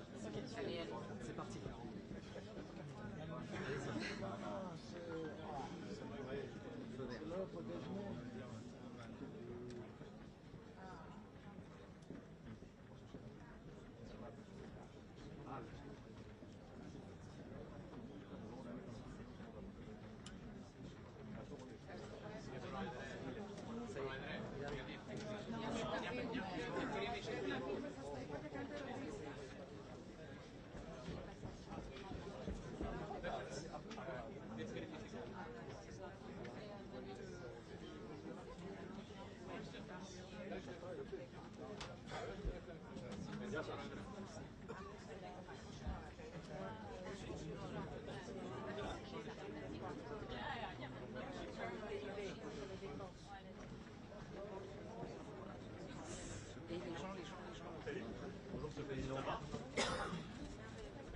Bonjour messieurs, dames. Vous allez bien? Peut-être quelques mots pour vous dire les conclusions que je tire de ce sommet, ce que j'ai pu exprimer d'ailleurs tout à l'heure. D'abord, en poursuivant le réinvestissement sur les questions de défense, l'ensemble des pays membres et tout particulièrement les Européens continuent d'œuvrer à structurer ce pilier européen au sein de l'OTAN. C'est ce que nous poussons depuis plusieurs années, avoir une Europe qui dépense davantage, qui prend davantage ses responsabilités pour sa sécurité, qui prend davantage de part du fardeau. C'est à la fois le souhait américain depuis plusieurs années, c'est une nécessité européenne, nous devons le faire pour nous-mêmes et pour être plus indépendants. Deuxième remarque, c'est que cet investissement doit aller de pair avec un durcissement des armées européennes, c'est-à-dire une culture commune, ce que nous avons lancé il y a quelques années avec l'initiative européenne d'intervention, créer des cultures communes, des déploiements communs, des exercices communs, c'est-à-dire des armées qui vraiment se battent, vont sur le terrain, comme on a su le faire au Sahel il y a quelques années, se déploient rapidement, comme on a su le faire il y a 3 ans, quelques jours après justement le déclenchement de la guerre d'agression russe, en structurant, en étant nation cadre en Roumanie. Et puis il faut développer avec cet argent une base industrielle et technologique de défense européenne, c'est-à-dire une Europe qui défend plus, c'est une Europe aussi qui doit développer de l'innovation et de l'industrie de défense, et pas simplement acheter chez les autres. Et à ce titre, ce qui a été fait ces dernières semaines au sein de l'Union européenne avec les programmes dits SAFE ou EDIP, qui réservent 65% de ses financements aux Européens, va dans la bonne direction, est un vrai changement de doctrine dont je me félicite. Le troisième élément, c'est que tout ça, on le fait, quand même le rappeler et remettre les choses au milieu de la discussion, parce qu'il y a la menace russe. Je le disais il y a quelques mois à nos compatriotes, nous le vivons depuis plusieurs années, mais au fond, la 3e guerre russe en Europe a acté cette menace. En effet, après la Géorgie, après la Crimée, la guerre d'agression de février 2022 a très clairement permis d'identifier cette menace dans la durée. Et c'est ce pourquoi, au fond, nous nous réarmons tous, parce qu'il y a cette menace à nos frontières. Et donc, c'est pourquoi nous souhaitons que, en effet, la guerre d'agression russe en Ukraine demeure une préoccupation, la préoccupation principale des Européens. Elle est celle qui justifie ce réarmement dans la durée, parce qu'il y a cette menace qui perdurera. Mais il y a aussi la volonté que nous avons ici réaffirmée d'agir ensemble et de manière partenariale pour arrêter cette guerre. D'abord, on a besoin des États-Unis pour obtenir un cessez-le-feu, par une capacité de dissuasion, en utilisant aussi la crédibilité des derniers jours liée au théâtre iranien. Et puis ensuite, parce que nous prenons notre part, en Européens, c'est le sens même de la coalition de volontaires que nous avons structurée en février dernier et que nous allons réunir à nouveau en juillet, c'est-à-dire que vous avez ces Européens, avec d'ailleurs aussi les Canadiens et plusieurs autres, qui sont là et qui sont prêts dans la durée à soutenir l'Ukraine, à lui permettre de régénérer son armée, de déployer des forces de réassurance. La quatrième remarque que je voudrais faire sur ce sommet, c'est justement que tout ça suppose aussi que les Européens pensent leur sécurité de demain. Parce qu'on ne va pas aller vers une escalade sans fin vers plus d'armement. Nous devons nous armer parce qu'il y a aujourd'hui un décalage par rapport au niveau d'armement de la Russie et qu'il y a cette menace. Mais dans le même temps, nous devons penser pour nous-mêmes les garanties de sécurité, le cadre de sécurité dans lequel on veut vivre demain. C'est-à-dire celui qui stoppera la prolifération, celui qui encadrera les capacités d'armement, comme on l'a connu par le passé quand il y avait la guerre froide. Et beaucoup de ces traités de la guerre froide sont tombés ces dernières années dans le silence absolu, le dernier étant le traité FNI en 2019. Et c'est pourquoi, de la mer Noire à l'Arctique, nous avons besoin de repenser chacun de ces espaces, de dire au fond jusqu'où nous sommes prêts à aller pour nous défendre et quels seraient les termes de la discussion avec la Russie pour permettre de limiter les capacités et d'avoir un chemin de retour de la confiance. Mais il faut y penser dès maintenant pour pouvoir le négocier dans le cadre d'une paix plus large. Mon dernier point, ce sur quoi j'ai insisté, c'est que tout ça suppose de l'unité, du respect et de l'anticipation. Ce qui veut dire que cet effort collectif et les bons résultats qu'on a avec ce communiqué et ce réengagement européen, il a en quelque sorte, et il impose de manière évidente la paix commerciale. On ne peut pas entre alliés dire il faut dépenser plus, nous dire on va dépenser plus, et au sein de l'OTAN se faire la guerre commerciale. C'est une aberration. Et donc c'est pourquoi il est très important qu'on puisse revenir à ce qui devrait être la règle au sein de l'ensemble des alliés, c'est-à-dire une véritable paix du commerce, et donc d'abaisser toutes les barrières tarifaires qui existent ou qui ont été renforcées. Ça suppose aussi d'anticiper les évolutions de déploiement des forces, tout particulièrement sur le sol européen. Et ça suppose enfin de ne pas oublier les termes de la guerre et les risques qui persistent pour nous. J'ai pu le dire, on a une guerre très territoriale, très terrestre, à haute intensité qui se joue aujourd'hui en Ukraine. Mais la menace, nous le savons, elle se déploiera de plus en plus sur le cyber, dans l'espace, en mer. Et donc c'est là aussi où il nous faut renforcer nos capacités et nous coordonner. Voilà les quelques éléments clés pour moi, à la fois de ce sommet de l'OTAN et ce que j'ai voulu aussi défendre avec mes collègues. Je vais maintenant répondre à Monsieur le Président Donald Trump. Alors, je n'arriverai pas à répondre à 3 questions en même temps. Un engagement concret de la part de Donald Trump sur cette question du respect de l'article 5, après les premières déclarations qu'il a faites hier. Alors moi, je vais vous dire, c'est très simple. Ce matin. Mon travail, c'est pas de faire l'exégèse de ses propos. Il y a des textes, il y a des juristes pour voir ces textes, et après vous lui posez les questions. Mais sur le fond, mais moi, vous faites confiance aujourd'hui parce que mais ça faisait moi, partie des choses je veux dire, on est dans cette alliance avec tout ce qu'elle embarque, qui est une solidarité entre tous ses membres. Et donc quand une... Mais ça, c'est pas mon job. C'est pas mon job, ça. On a l'impression. Moi, je vais vous dire très simplement, j'avance, je veux que les Européens... il y a des textes, ils sont signés, je crois qu'ils font pas tellement mystère. Et il n'y a pas tellement aujourd'hui, ni chez les juristes, ni chez les diplomates, l'article 5 implique une solidarité entre tous les membres, pas d'ailleurs d'un vers les autres, entre tous les membres s'ils étaient agressés. Donc je pense qu'il ne faut pas jeter le doute là-dessus.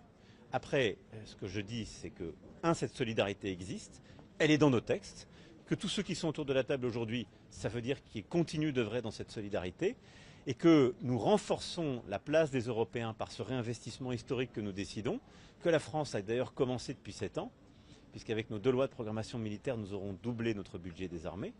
Mais surtout, on renforce aussi notre indépendance, c'est-à-dire notre capacité à moins dépendre. Mais Monsieur le Président, on a l'impression que la sécurité collective dépend des sautes d'humeur et de l'ego d'un homme. C'est pas très rassurant. Non, mais justement, il ne faut pas que ce soit le cas. Alors, ça n'est pas le cas, je tiens à vous le dire, pour la France qui a une armée complète, solidement dotée, qui a la dissuasion, ça n'est pas le cas. On ne dépend pas des autres pour notre sécurité.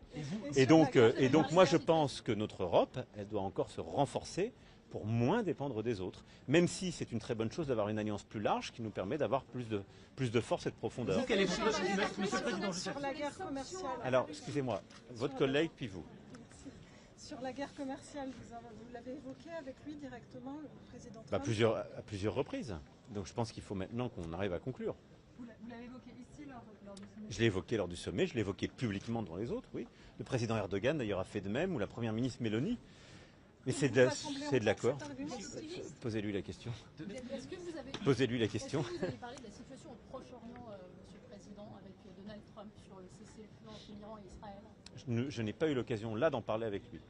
Quelle est votre analyse des dégâts infligés aux Elle est encore en cours. Il y a des rapports qui disent qu'elles ne sont pas très lourdes. Le président Trump dit que c'est anéanti pour des décennies. Où vous situez-vous?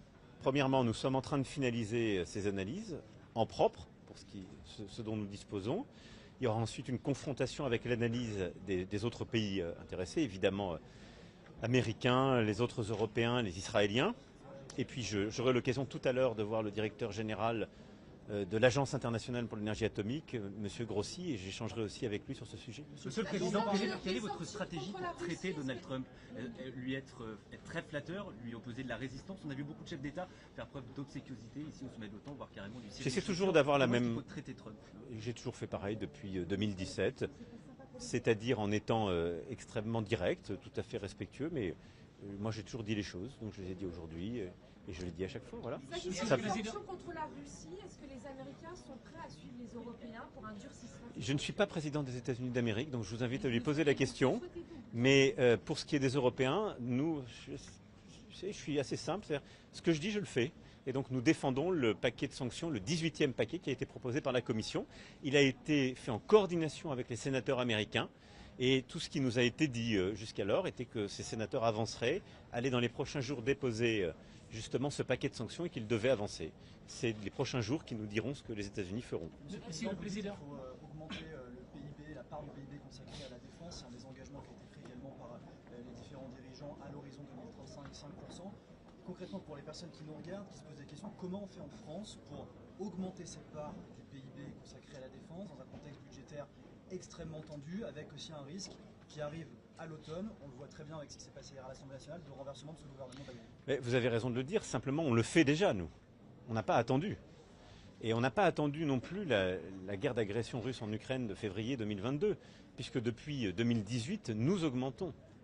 Et à travers les 2 lois de programmation militaire, on a fait des investissements qui n'ont pas été remis en cause par quelque aléa politique que ce soit.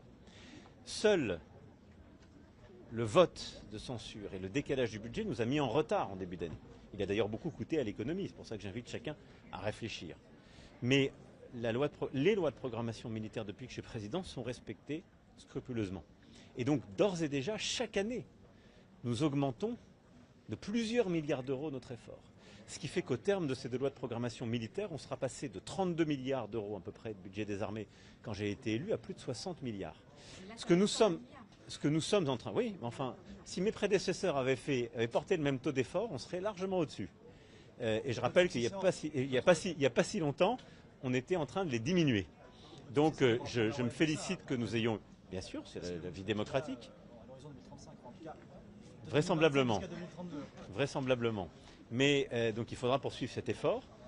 C'est un impératif. Nous sommes en train, là, très précisément, avec le Premier ministre, le ministre des Armées, le ministre de l'Économie, des Finances et le ministre du Budget, de justement regarder combien il nous faut faire pour intensifier ou accélérer certains des plans d'action qui étaient dans cette 2e loi de programmation militaire. Voilà, donc on continue.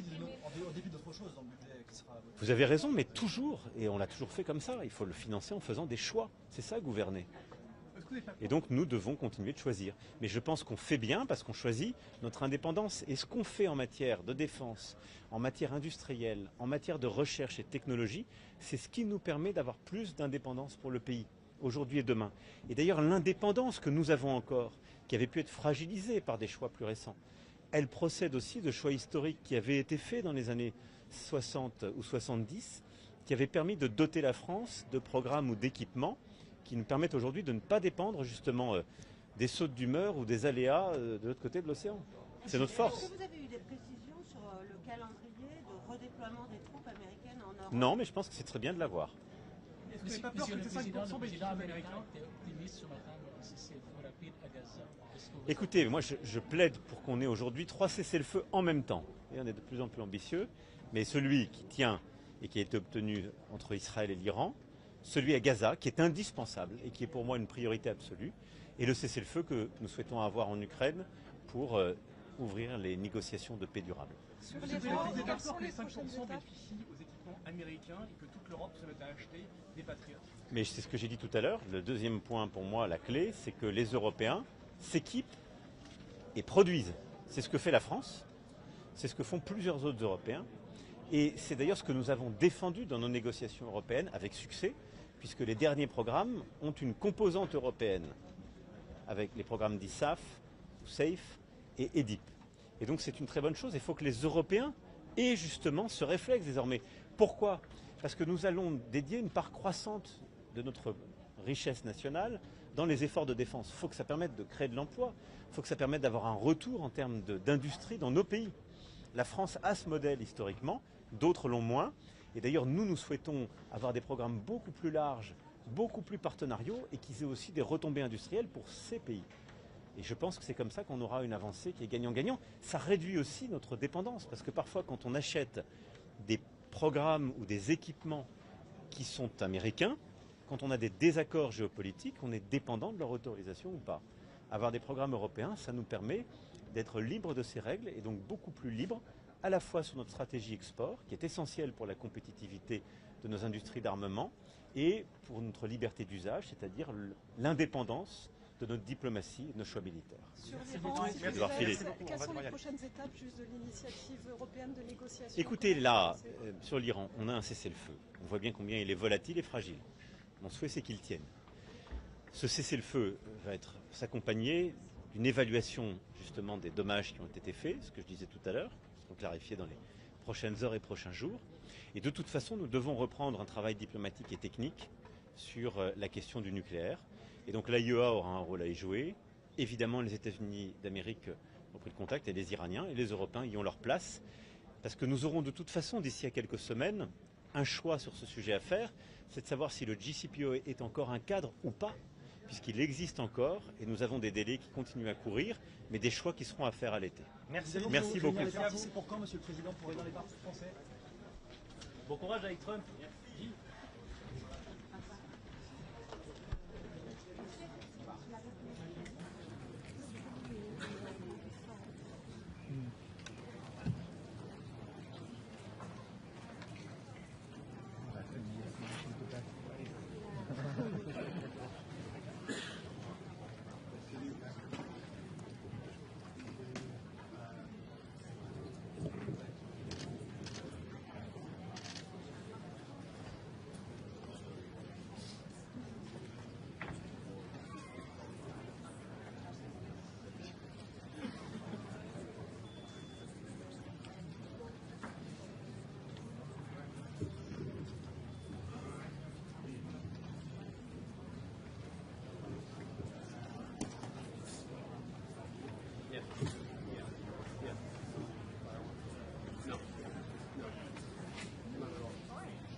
All right, good afternoon, everyone. We'll jump right in with a statement from the Secretary General, followed by your questions. Yes, good afternoon.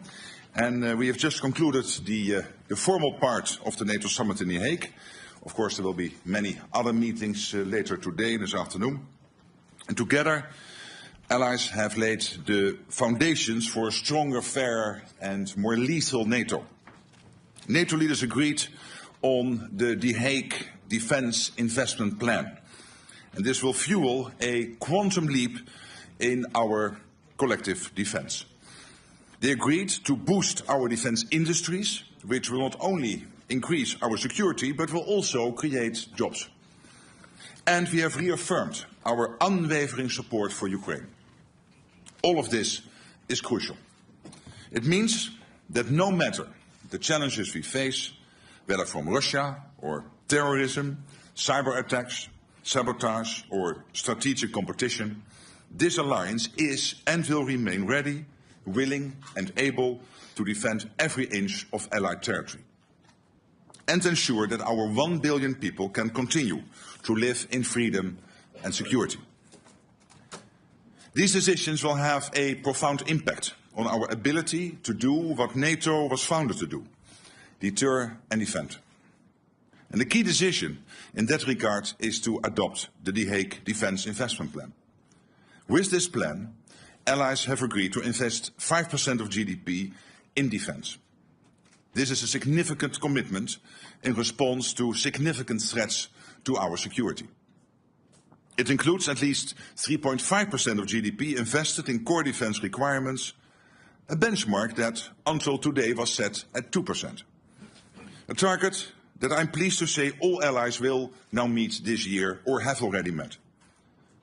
The 3.5% is to fund our militaries and the equipment they need, from our air defences to ammunition, drones, tanks, troops and more. In addition to the 3.5% for core defence, the plan includes 1.5% of GDP that will go towards investment that support our defence and security, all to ensure we can effectively deter aggression and defend ourselves and each other should anyone make the mistake of attacking. Allies recognise the severity of the threats we face, and in response they have come together to agree an ambitious but essential new defence spending commitment. Our decisions today show, from the Mediterranean to the Arctic, from the west coast of North America to our eastern flank, all allies are united in understanding that we need to step up to stay safe, and they are acting on it. President Trump has been clear. America is committed to NATO. He affirmed that again today in no uncertain terms. At the same time, he made clear that America expects European allies and Canada to contribute more, and that is exactly what we see them doing. European allies in Canada will do more of the heavy lifting, equalising their spending and taking greater responsibility for our shared security. Of course, work does not stop here. This is day one. We now shift from agreeing on what we need to rolling up our sleeves and making this new plan a reality. And part of this requires that we rapidly expand our defence industrial capacity on both sides of the Atlantic. We need quality and quantity. We need to innovate and we need to act fast. So we will continue our work to bring down barriers. We will leverage our partnerships with the European Union, with Ukraine and in the Indo-Pacific to foster defence industrial cooperation. And there are major economic benefits, with the potential for literally millions of extra jobs across the alliance. The decisions made today will make NATO much stronger.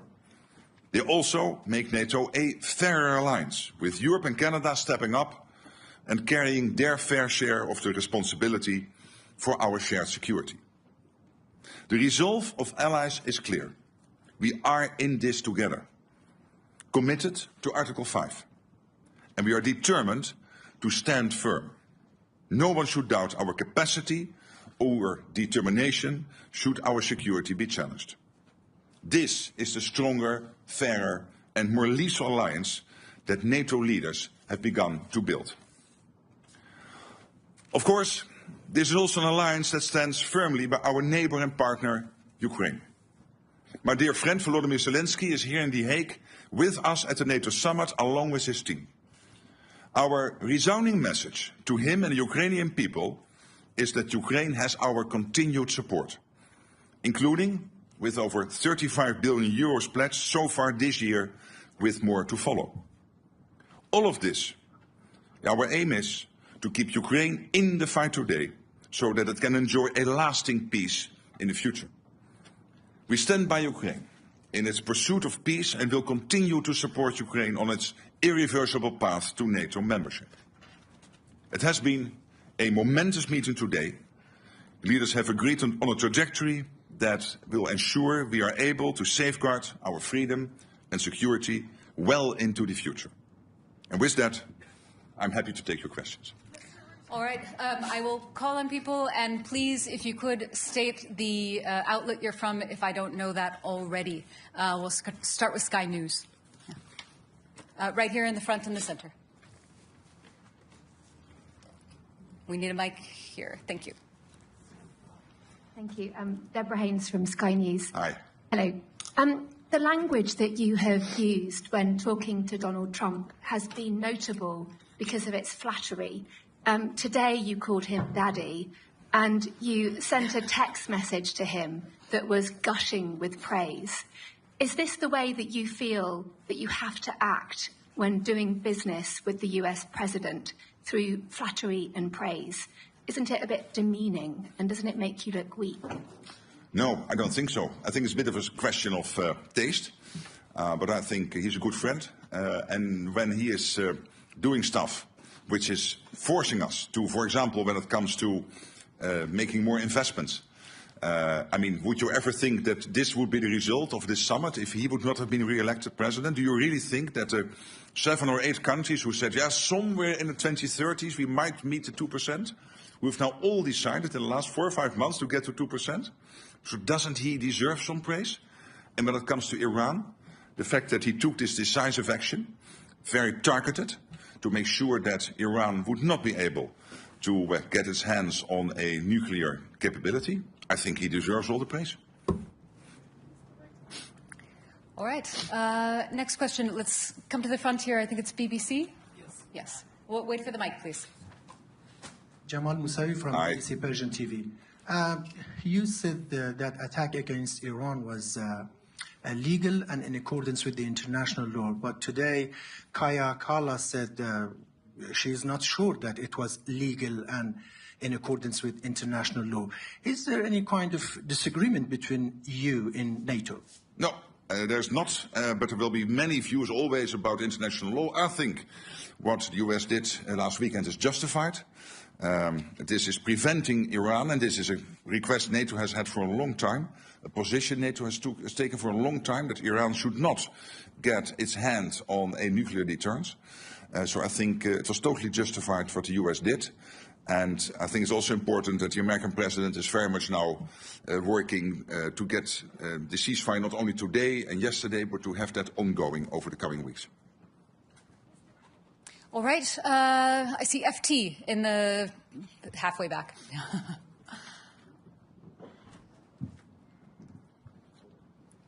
She has to hold it. Secretary General Henry Foy, Financial Times. Aye. The floor. Donald Trump has said the US won't agree with the 5%. That's for all of us to do, but not him. Is that fair in an alliance that's built on sharing and unity? And secondly, what will you do if he comes back next year and asks for more than 5? Thank you. Well, when it comes to the 5%, there are the two elements. One is the 3.5% core defense spending. The US is more or less there. And when it comes to the 1.5% defense-related spending, we can safely assume that the US is doing that. When you look at their enormous capacity when it comes to fighting cybercrime, hybrid threats, when it comes to their infrastructure investments, when it comes to developing the defense industrial base. So I think we can safely assume that the US is more or less at that 5% already. All right. Next, I think we'll go over to the left side again, about halfway back, Washington Post. We need a mic.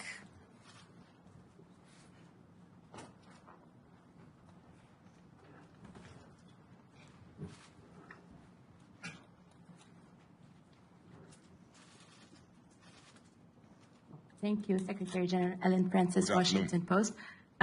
NATO allies will have to go to great pains to convince people that this money should be spent because of a Russian threat. But some of the comments at this summit suggest that it's all about pleasing President Trump. I think Secretary Rubio called it the Trump summit. Do you agree that it's the Trump summit? And how much of this pledge is about keeping the US president happy? Thank you. Well, there are two issues to this and to the 5%. One is that there is this consistent ask from the US. This started already with Eisenhower in the 1950s. For the Europeans and the Canadians to equalize with what the US is spending. And now, finally, we are going to do that. But obviously, the 3.5 core spending and the total 5% is deeply rooted in the outcome of a process in NATO, the NATO defense planning process, which has led to agreeing by the defense ministers 2 weeks ago on our targets. So what each country needs to do when the call would come. If the call would come, we need you to help because there is an Article 5 situation.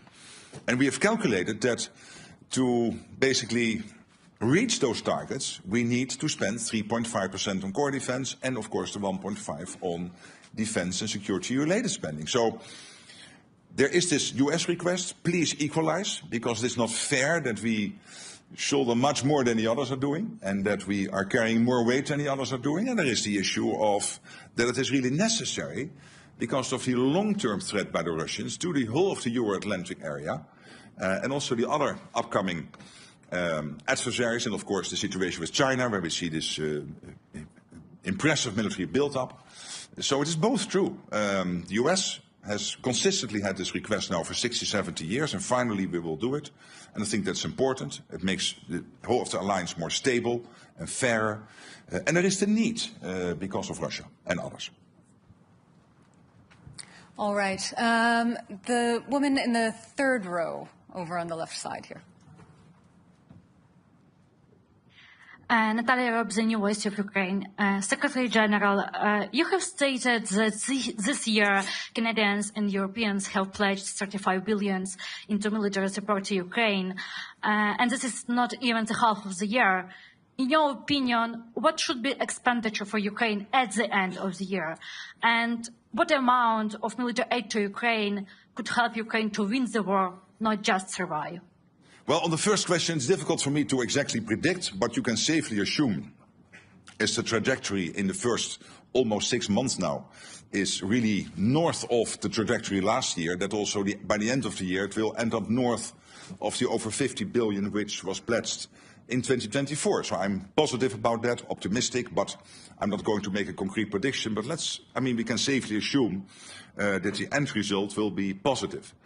And of course, what we are doing here, we have to make sure that Ukraine can stay in the fight, that Ukraine has what it needs to be as strong as possible. But obviously, we are all also working on getting a peace deal done or a long-term ceasefire done. And then we have to make sure that Ukraine has what it needs to prevent Vladimir Putin from ever trying this again in the future.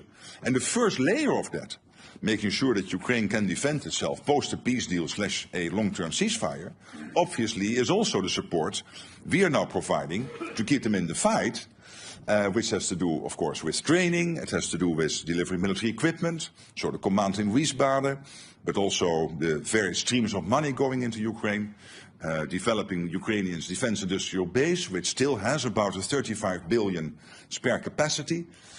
So this all together will help Ukraine to be as strong as possible now, but also to deter the Russians post a peace deal / a ceasefire. All right, let's come to the center section now. I see CNN in the fourth row. Thank you so much. I want to follow up on what you just said about the strikes in Iran, but first, can I ask you on Article 5, do you believe that Article 5 is subject to interpretation? Well, you know, Article 5 is absolutely clear, and at the same time, we have always said we will never go into details when exactly Article 5 will be triggered. And why not? Because we don't want to make our adversaries any wiser. And to follow up on Iran, sir, you just praised the U.S. strikes in Iran, saying that you do believe it will help prevent Iran from getting a nuclear weapon. There have been questions about where that highly enriched uranium is, and if Iran moved it before the United States struck on Saturday night. Do you have concerns about that and whether or not it poses a threat to NATO? Look what happened last weekend. American B-2s, nobody in the world is able to do this. Only the United States. You are 25% of the world economy. You are by far the biggest military power in the world. Only the United States is capable to do this. So the B-2s, the fantastic pilots in those fighter jets, the bombs which were used to get deep into these nuclear facilities in Iran. Nobody has that type of stuff. And history made you the leader. History made you the ones who have to take action when it is necessary. And I think what President Trump did here is take a very targeted, chirurgical operation to take out as much as possible Iran's capability to get to a nuclear weapon. And I commend him for that. And obviously it's now up to all the studies being done and all the details look into what exactly has been the effect of this. But I'm personally very optimistic that this has dealt a massive blow to Iran. All right, we have a very full room and limited time. Next question to the front row. There's a mic coming. Oh, is goed, yeah. Hello, Eelco Bos van Roosendal Nieuwsuur, Dutch TV. You're dealing with a very unpredictable president or friend who has been all over the map on Article 5 in the past. In his first term, he threatened to pull out of NATO, which he doesn't seem to do anymore. But how are you certain that the Trump you're dealing with right now is the same version of Trump that you'll be dealing with for the rest of his term? I've now known him for almost 10 years. He's a good friend. I trust him. He was totally right that Europe and Canada were not basically providing to NATO what we should provide, and that the US was spending so much more on defense than the Europeans and the Canadians. Now we are correcting that. We are equalizing. I think it is a man of strength, but also a man of peace. You've seen that basically now with Iran. The man of strength being able to command his B-2 bombers to go into Iran to take out that nuclear capability, but also the man of peace who is then immediately following up with making sure that Israel and Iran will commit to a ceasefire. And I think this is exactly what you want the American president to do, provide that type of leadership. And so I find him very predictable. Next question, all the way in the back. I don't think so. DPA. Ansgar Гаазі, German press agency, DPA. Secretary General... Where we were speaking? Here. There you are. No. Yeah, in fact. I cannot see you. I can only answer the question if I see who is. Can you stand up? Oh, you're really in the back. Sorry, yeah. Please. Thank you. Secretary General, I would like to come back to Article 5. Did President Trump promise in the meeting that he would stand by the allies until the end of his term? And if so, did he promise it without any conditions? Can I ask you, and not you, you're a journalist, so you're totally, of course, free to ask all those questions, but through you to some politicians in Europe and Canada to stop worrying. The United States is totally committed to NATO. The United States is totally committed to Article 5. How many times do we want them to say this? And as I said before, we have now had half a year when we constantly ask the US, are you with us, with NATO, with Article 5? So let's look for another country in NATO, one of the other 31, Iceland, the Netherlands, France or Canada, for the next half year to answer that question.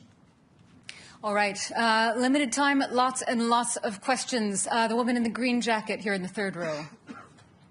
Kathy Newman, Channel 4 News. Hi. Hello. You described in the communique Russia as a long-term threat. Isn't Putin an immediate threat? Did you water that language down to get agreement? No. Of course, if you're a long-term threat, you're also a short-term threat. So he is a threat now, and he is a threat in the long term. All right, same row, the woman in the white shirt with the glasses.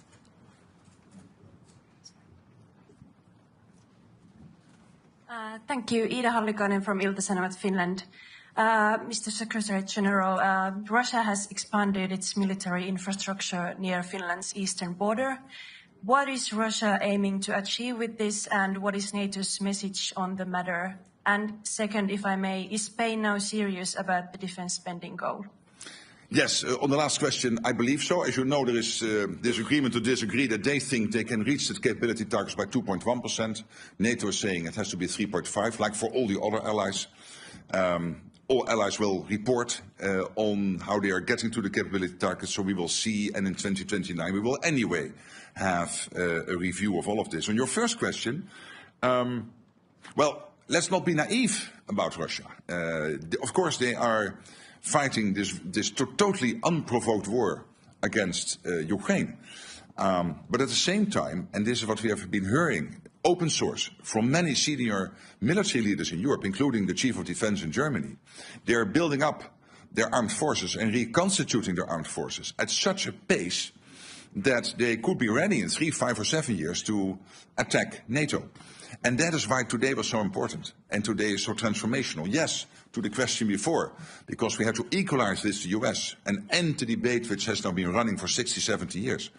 but particularly also because we know that there is this Russia threat, short-term, long-term, whatever, but the Russia threat is there, and we have to make sure that we can defend ourselves, and that is why we are doing this. Okay, we just have time for a few more questions. NHK, so fifth row here. Sacha from NHK, the public TV station of Japan. Thank you. My question is about the IP4 countries, but which were here in The Hague. But so I know you've been mentioning that you won't lecture the whole world, but since you were able to make this historical decision today, do you think this would trigger other countries like the IP4 countries to think twice about their threats around them and their defense spendings? Well, we have this close cooperation. I had yesterday an excellent meeting with the Japanese foreign minister. We will have a meeting with the senior leaders from the Indo-Pacific 4 countries later today, and there will be another meeting also with President Zelensky and European leaders. So, but with the Indo-Pacific 4, we will also meet. And this is because we know that our two areas, so the Euro-Atlantic and the Indo-Pacific, are getting more and more connected. Look at North Korea being so closely involved now in the war effort, and North Korean soldiers fighting on European soil against, on the Russian side, against Ukraine. That is rather historic. So this cooperation is important, where it's very much focused on innovation, very much focused on procurement, on defense industrial production, making joint assessments of what is happening in the Pacific, what is happening in the Euro-Atlantic, and how the two are more and more interconnected. And I must say, when I'm speaking to the leaders, and I was visiting Japan early April, having a long meeting with the Prime Minister, and I met him again last week in Calgary at the G7, but also the leaders of the Republic of Korea, Australia, New Zealand, they all are very much aware that, of course, part of having a deterrence is that you spend enough on it. And you see in all these countries debates ongoing on doing more where possible, but it is not up to me to advise them. Let me concentrate on the 32 and make sure that we do what we need to do. But I think that debate is taking place also in many countries outside NATO. Okay, I think we've just got time for a couple more questions. The center, fifth row, gentleman in the very center there. Yeah. Yes, my name is Heikki Aitikoski. I'm from the Finnish newspaper Helsingin Sanomat. Did you exchange views on Vladimir Putin and Mr. Trump seems to be in rather friendly terms with him? It would be interesting to hear what you talked about him. I've not changed my views on Vladimir Putin. I don't trust the guy, and of course I had a lot of dealings with him personally when we had a terrible situation with flight MH17, the Malaysian airline flight MH17, being shot out of the air by Russia in July 2014, and Putin telling me that he was not present in the Donbass and that he had no dealings in Ukraine and this, that and the other, and these were all lies. We know that. Okay, for the sake of geographical diversity, all the way in the back, Telegraaf. Pim Cedee, the Telegraaf. Mr. Rutte, I have two short questions for you right here at the back. How do you think Vladimir Putin will look at this NATO summit in The Hague and the appointments being made between the 8 NATO allies? The other question, completely different one, but how do you think, how big is the role of the Dutch King, Willem-Alexander, the Queen, and also Amalia in organizing this NATO summit and making it into a success? A big role. Last night was really amazing, and I mean, we are both Dutch, and we can be very fortunate to have this royal family. Of course, they have that overview which many politicians who are there for 1 or 2 terms can never compete with. So we have a king here in the Netherlands who is now in that position for 12 years. And you sense that. I mean, the breadth, the benefits from which he is speaking, including with the American president and other leaders, is really impressive. And I've seen the same before with his mother, Queen Beatrix. So that is one of the huge advantages of having a monarchy. And I would say, well, to your and my country, let's be happy and let's be glad and grateful that his family is willing to do that. On the other question, I mean, look what Putin achieved. He wanted to divide the West, and now Finland and Sweden have joined NATO. He wanted to divide the West, and now we have committed to a 5% spending target. So he cannot be very happy, and he should not be very happy. All the way in the front, on the left. Never give the microphone away. Give it up so that you can see me. Dejan Šejnović, nezavisny newspaper from Bosnia and Herzegovina. Thank you very much for this opportunity. So for the West Balkans, for the first time, long time, it hasn't been mentioned in the communique. What does it mean for our region? You yourself were several times talking about the importance of the region for the alliance. What can you tell us why it's not mentioned? Yeah, but again, this is not your traditional communique which you would see in the UN or in NATO in the past, where you would have 60 pages, 90 paragraphs, basically talking about the world from the birth of Jesus up to today and everything in between. I mean, that's done. We try to focus. So we are still very much concerned. KFOR is there in Kosovo. EUFOR is there in Bosnia and Herzegovina. I was visiting the region, had extensive talks with the leadership in Bosnia, in Kosovo. I had a dinner in Brussels with the president of Serbia. So we are very much involved as NATO. The EU, of course, is very much involved. We closely coordinate with Kaja Kallas and Ursula von der Leyen on the European side. But what we really want to do here is not to recall all the language, like the irreversible path of Ukraine into NATO. It's still there, nothing changed. But really to focus on three core issues in 5 paragraphs. And one of the paragraphs is about the next meeting. So basically 4 paragraphs. And that is about, as you know, production, spending, and Ukraine. Okay, final question to the young reporters in the front. Yes. We'll get a mic to you. Just a moment. Thank you very much for this opportunity, Secretary General. We are the youth correspondents. Absolutely. And you are here now for 2 days, and you'll be marvelous. Yes, thank you. There's a lot happening in this world, and many children worry about it. Do you think we children can also fight for peace? Or should we trust that you could bring peace to the world? Thank you. But I cannot personally bring peace to the world. What we can do collectively is to make sure that we are so well prepared, we are so strong, that nobody will ever attack us.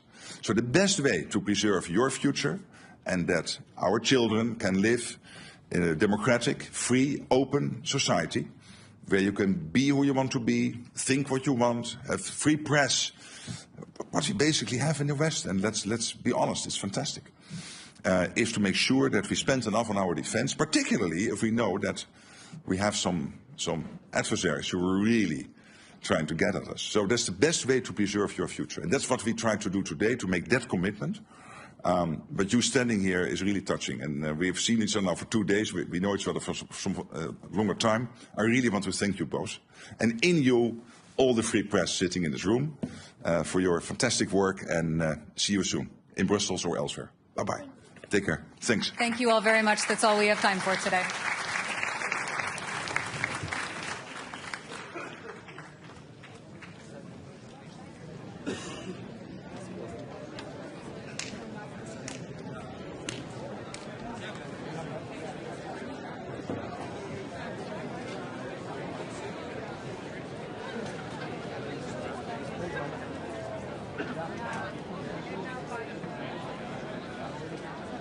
Adjustment at that point. The follow-up question is more of a reflection on the trip and what you hope to accomplish overall here. You said the other day that Canada is the most European of the non-European countries. You came here to sign a security and defense partnership. Serious question. Is there any way, or have you given any thought to possibly trying to chart a path to joining the European Union? Obviously, it's a geographical series of countries, but they also share a philosophy about how to arrange society and how to treat individuals, and they share a lot of values with us. So is that door completely closed to us, or is there anything like being an observer or something that we can get to? Because I have to say that question comes up a lot in talking to Canadians these days. Interesting. I haven't heard it expressed to me by Canadians, or many Canadians. So the short answer is no. That's not the intent. That's not the pathway we're on. But much of what you said in your question, I would subscribe to, which is that most European and non-European nations. That's not necessarily a comment about the historical makeup of the country. but it's the relative value set, the value on liberty, the value on democracy, the importance of solidarity. We have similar social welfare systems. The importance we put on sustainability. Our ability to mutualize, in other words, to work with others and protect. Our belief in a rules-based international system, which the footprint of that is shrinking, but it's not immaterial, and we're helping to build that with Europe. And the way we see it, if I could frame it, final comment, and this could be a bigger discussion at the right point, Europe, part of what Europe is focused on as members of the European Union is a so-called ever closer union. We're looking for a closer partnership with that union. So yes, we cooperate much more clearly and broadly to our mutual benefit, but not as a member, but along that continuum. That starts to answer. I don't think that's a final answer to your question, but it's an important element of building out the system, the way I would say. Hi, Mr. Carney. Mackenzie Gray with Global News. Previously, you've spoken about the idea that Canadians will need to make sacrifices to pay for defense spending. Can you outline what sacrifices you're expecting Canadians to make? Well, I think right now the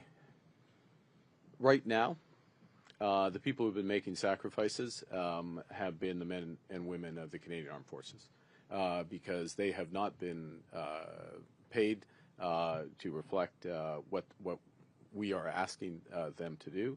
They haven't been operating with the right equipment in many cases. Many cases their equipment hasn't been working. So the first sacrifices have been there, and we're making up for that and level setting that, and that's an important part of just what we're doing this year in terms of the increase in defense. The second thing I'd say is that the way we're looking at this, and you'll hear more about this in the coming months, that the investments we're making in defense and security, broader security, given the new threats that Canada faces, I think those, we're not at a trade-off. We're not at sacrifices in order to do those. These will be net additive. In other words, more of this will happen in Canada. More of it will help build our economy at the same time as it improves our defense, and we'll get the benefits. The question is, as we move towards later in this decade, and depending on how the threat environment evolves globally, if we are moving to the higher and higher levels of defense spending because that's necessary, then we will have to make considerations about what less the federal government can do in certain cases and how we're going to pay for it.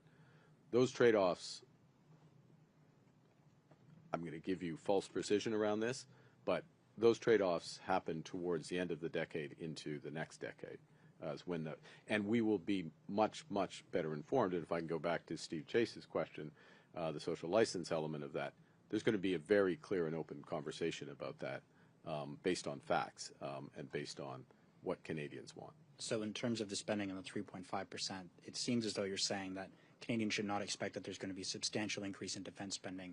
Of course, not saying what you've done now, but those things will be coming much later down the line. I think it'll be, look, one of the things we're very conscious as a government, and I know you were there, I think it was described perhaps by you as the most boring, and I know there's competition for that, but the most boring campaign release during the campaign when we spent a day on defense procurement and how we were going to restructure defense procurement. And part of the reason we're doing that for several reasons. First and foremost, value for money for Canadians. Second, you do, it was you, wasn't it? I'll take your word. And second, and you're in NATO. This is like really important. I don't remember that. And secondly, to have maximum spillovers, like benefits in Canada of that spending to get jobs and others. But thirdly, this issue about how quickly we move up, because one of the things, it's in anything, it's not just in defense. If you all of a sudden start spending a lot more money in one area, you can end up spending a lot more money on rising prices and choke points. That's part of the reason why we're cooperating more closely with the Europeans. Part of the reason why, we continue cooperation with the U.S. in the right areas, but also part of the reason why this increase will happen at a measured pace, or we'll try to do it at a measured pace, and that has that consequence. There you go. Bonjour, M. Carney, Valérie Gamache de Radio-Canada. c'est quand même substantiel comme marche à monter en termes de dépenses militaires. Est-ce que vous allez demander aux Canadiens de se serrer la ceinture à un moment donné pour y arriver?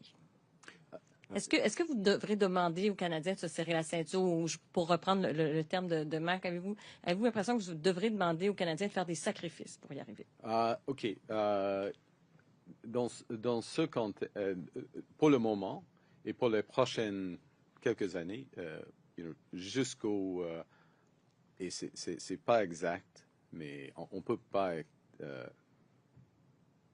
assez précis que ça, mais je veux dire que jusqu'au fin de cette décennie, c'est pas des grands sacrifices, parce que les grands montants vont augmenter notre économie en même temps que nous allons les dépenser.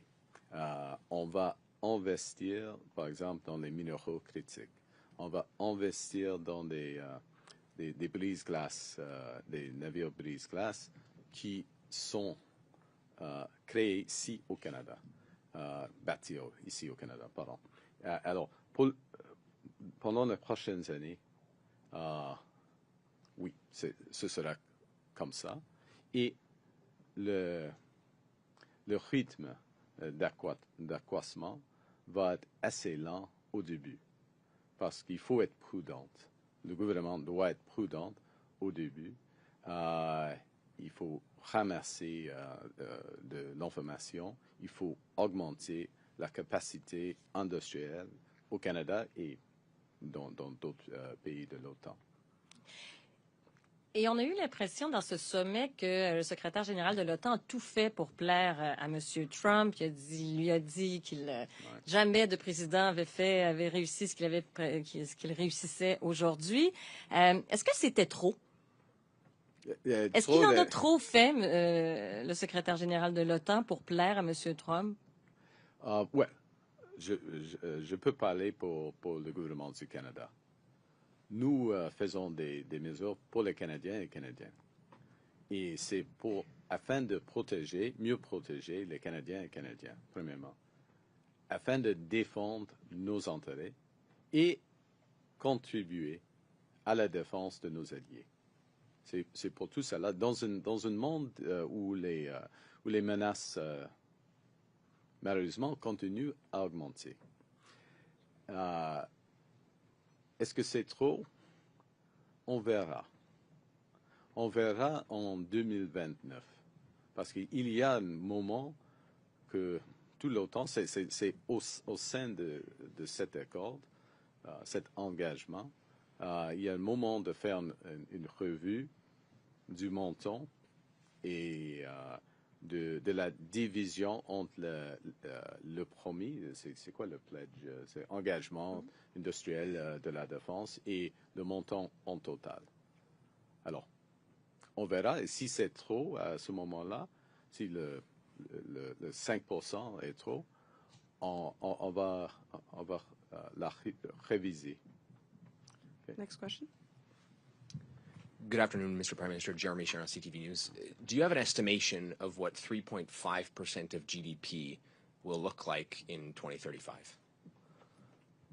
Well, that's a great question, and there's two ways to answer it, and in both cases I'm going to say no, in effect, but it's going to take me a bit of time. And the reason is this, is that, and this is a crucial point that we have been making, the ambassadors here have been making, the ministers have been making, his officials have been making, I make in the room and in bilaterals, is the world is changing quite rapidly. We all know that in terms of the threats. The nature of warfare and defense is also changing quite rapidly. You just look at the experience on the front lines in Ukraine, drone technology, the revisions to drone technology, the integrations of drones with radar surveillance, the targeting. I mean, these are 3-month cycles, product cycles that are happening in terms of the changes. The cost footprint is potentially substantially less. It is substantially less in terms of much of what is being fought. We have not, Canada, NATO more broadly, have not yet integrated those learnings. And that's first thing. People know they need to do that, but that's part of the questions that's going to evolve over time. Secondly, the other threat environments, cyber, I'll group them under cyber, but the scale of cyber, which will only be augmented by quantum, the risks be augmented by the development of quantum, that's changing very rapidly. So we don't know how much we're going to be spending and how we're going to spend, both in terms of, I'll call it, drones are both air and battlefield tank defenses wrapped into one. So how that's going to evolve, how the cyber warfare is going to evolve, what the relative spend is going to be on that, and what's the most efficient way to do that. That's the first element. The second element is whether the threat environment itself changes, because we should spend for the environment, not for some what could be an arbitrary number. Key point. The fact that we are doing this today, the fact that we're united, the fact that the United States is fully behind this, the fact that we're working together, is going to reduce the threat environment 10 years from now. Certainly, now, we'll never be able to precisely answer that, what it would have been versus what it is there, but the deterrence element of NATO has just gone up substantially, and it's crucial. And we would really feel it if we went in the other direction. My follow-up's on the Middle East. Have you seen intelligence from the U.S. attack on Iran's nuclear sites, and do you know how far set back Iran's nuclear attack was, or set back their nuclear capabilities were by this attack? Yeah, I don't have intelligence that I can share with respect to that. I will say that the U.S. attacks degraded Iran's nuclear capability, nuclear weapons capability. Crucial point here. We're now all talking about what we should be talking about, which is this was nuclear weapons capability that they were developing, and that has been degraded. And that shift, with some other factors and the clarity, I think, of the U.S. actions and the intent, and I would add to that the neutrality. Not quite diplomatic language necessarily used by the president yesterday, but it was neutral language that the president used yesterday. The combination of those factors have contributed to a ceasefire, which is in very early days, and we just add our voices to the importance of that holding, and that those ceasefires, not just holding and being developed, and that there is a more enduring de-escalation with Iran. But also that there is a ceasefire in Gaza. This does create an opportunity. We made that point.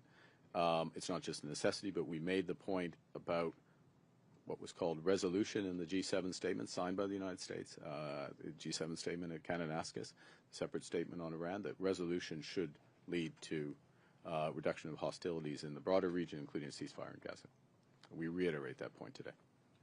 We've got about 3 minutes left and 3 journalists left. So okay, let's try to work it's together my here. fault. I'll be quicker. Yeah. Next question. The Prime Minister, Thomas Hill from Bloomberg News. You've been in Europe several days speaking with leaders about security, and you campaigned to Canadians about rebalancing defence dollars away from the US. So I wanted to ask if you've had talks with specific European partners about fighter jets, submarines, specific big-ticket items that Canada is looking to procure. The short answer is yes. Can you be on both, on fighter jets and submarines. When and can we other, expect to see decisions on that? With the review of the F-35, we expect to complete by the end of the summer. If we need, we'll take all the time necessary, no more, and we'll go from there. And submarines?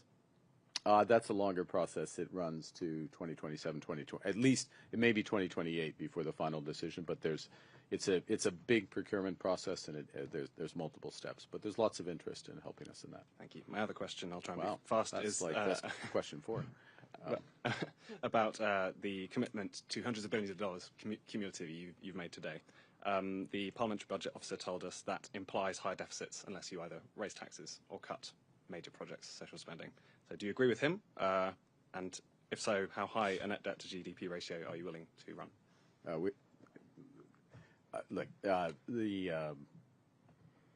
We will grow this economy. We'll grow this economy. We'll balance our operational budget in 3 years. That's our commitment. But we will also invest in this country, including in our defense industry. Thank you. This country being Canada, not Netherlands. Yeah, thank you. Prime Minister Kate McKenna from the CBC.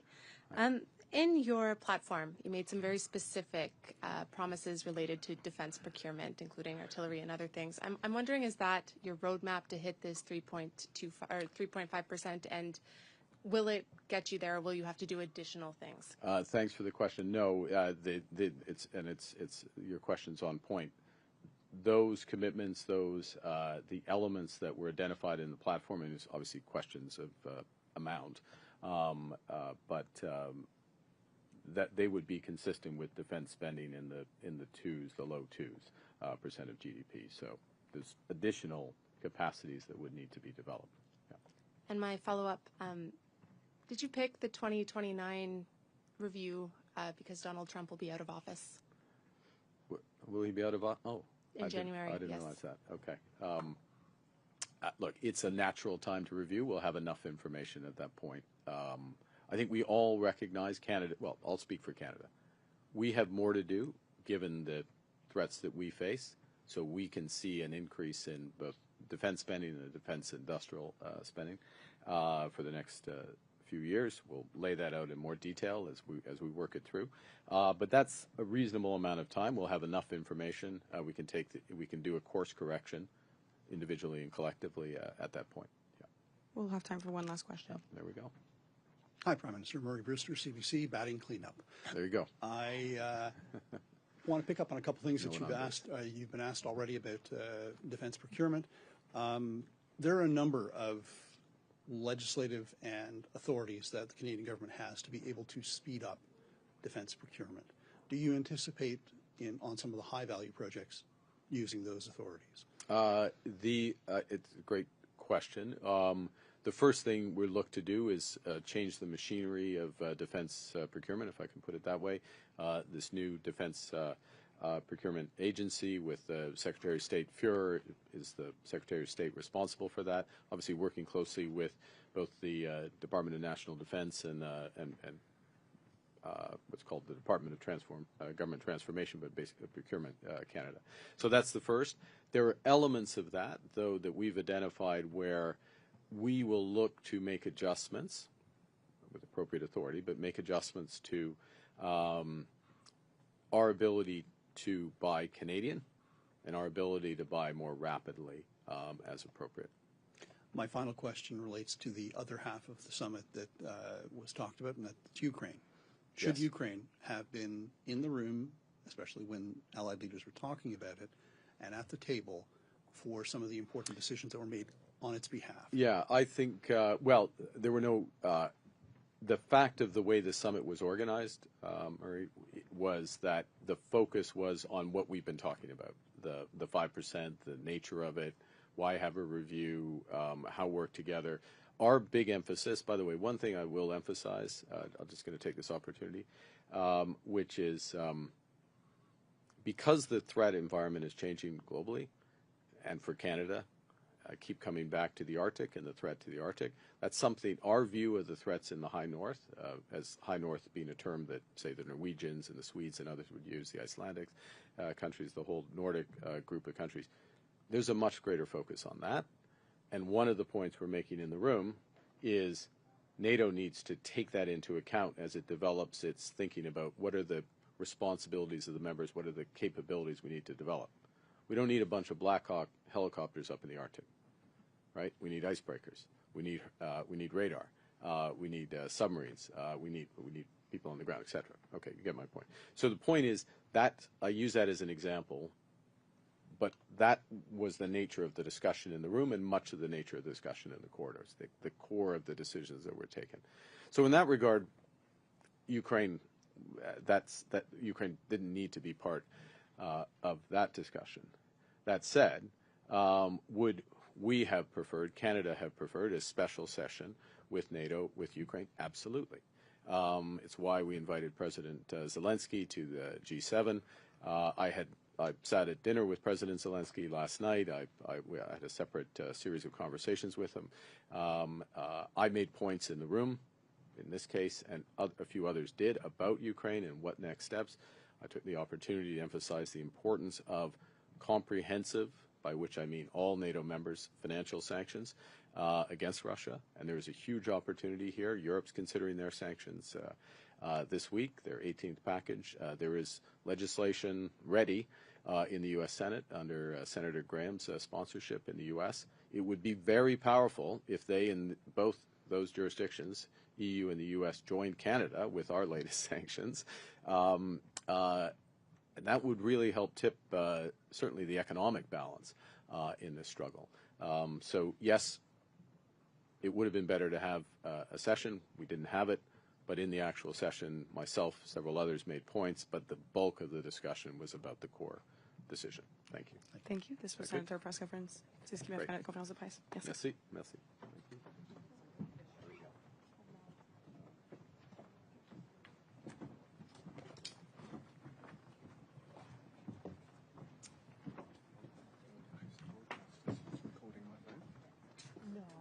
You know,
This is a closed broadcast. Oh, you're the one. Yes, I need to go in the Senate. Yeah, you can stand. Oh, lovely. Thank you. No worries. Get your hand. Here we go. We're going to move you over. Caroline, we have a second, so let's move you down. Yeah, so how do you want to work this? This camera can move to the side? Ja. Dit is het Witte Huis, deze moet naar achter. Kunnen we deze naar achter duwen? Ja. Dan komt deze van het Witte Huis hier te staan. Oké, maar ook als het niet gebruikt als je wilt. Do you want to use the same tripod so we just can click on our camera? Huis maar helemaal naar achter. Zeg jij het even? Ik zeg het, komt zo. Plek gemaakt wordt voor het Witte Huis.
dan gewoon een eigen...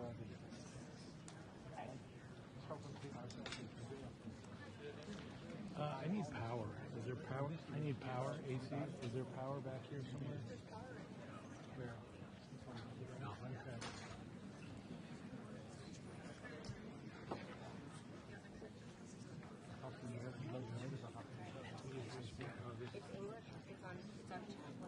Okay. Okay.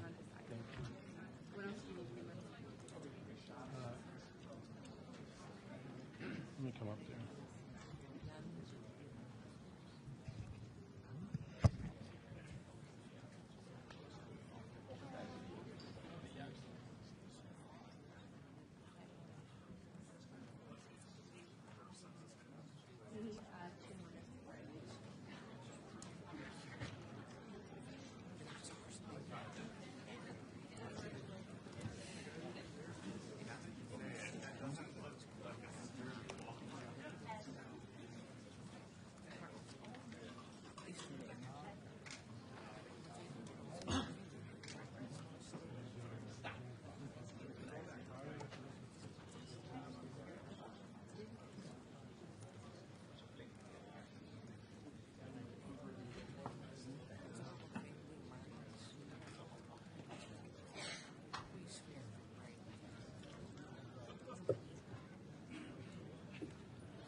zijn ook wel waarschijnlijk van de Amerikaanse media.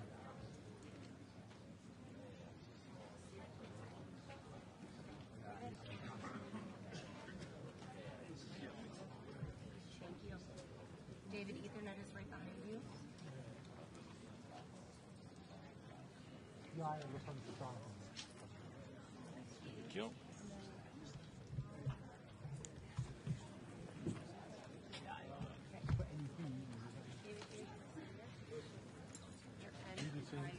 Al 6, dan houdt er ook nog één hoog achter.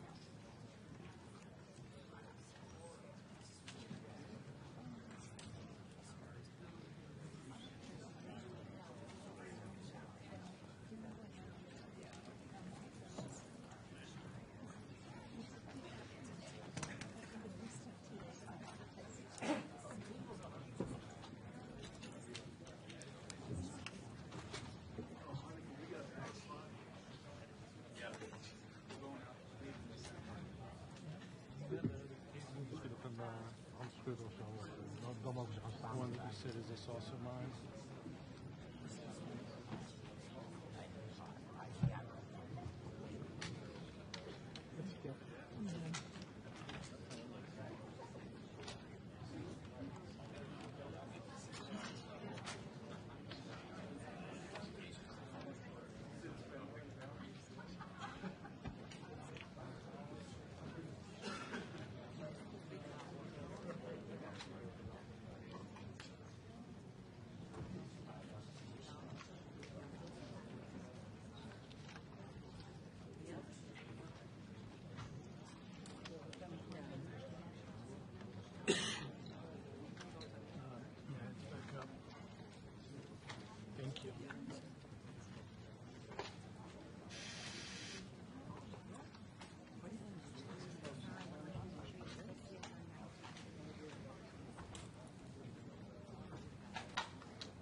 Copy.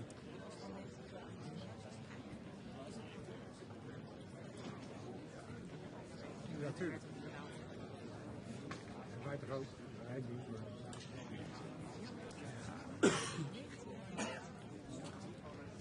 Zeker. Ja.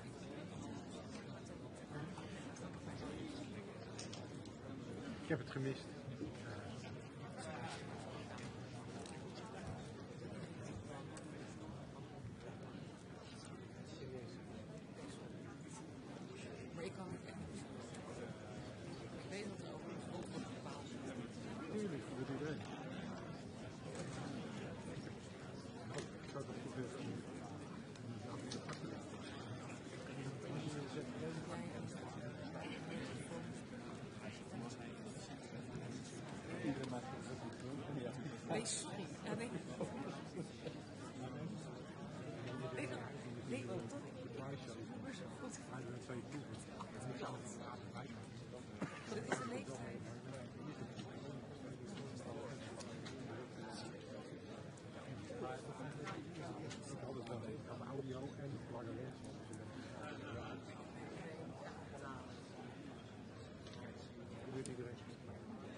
Ja, dus vol mensen.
Well, thank you very much. This has been an honor.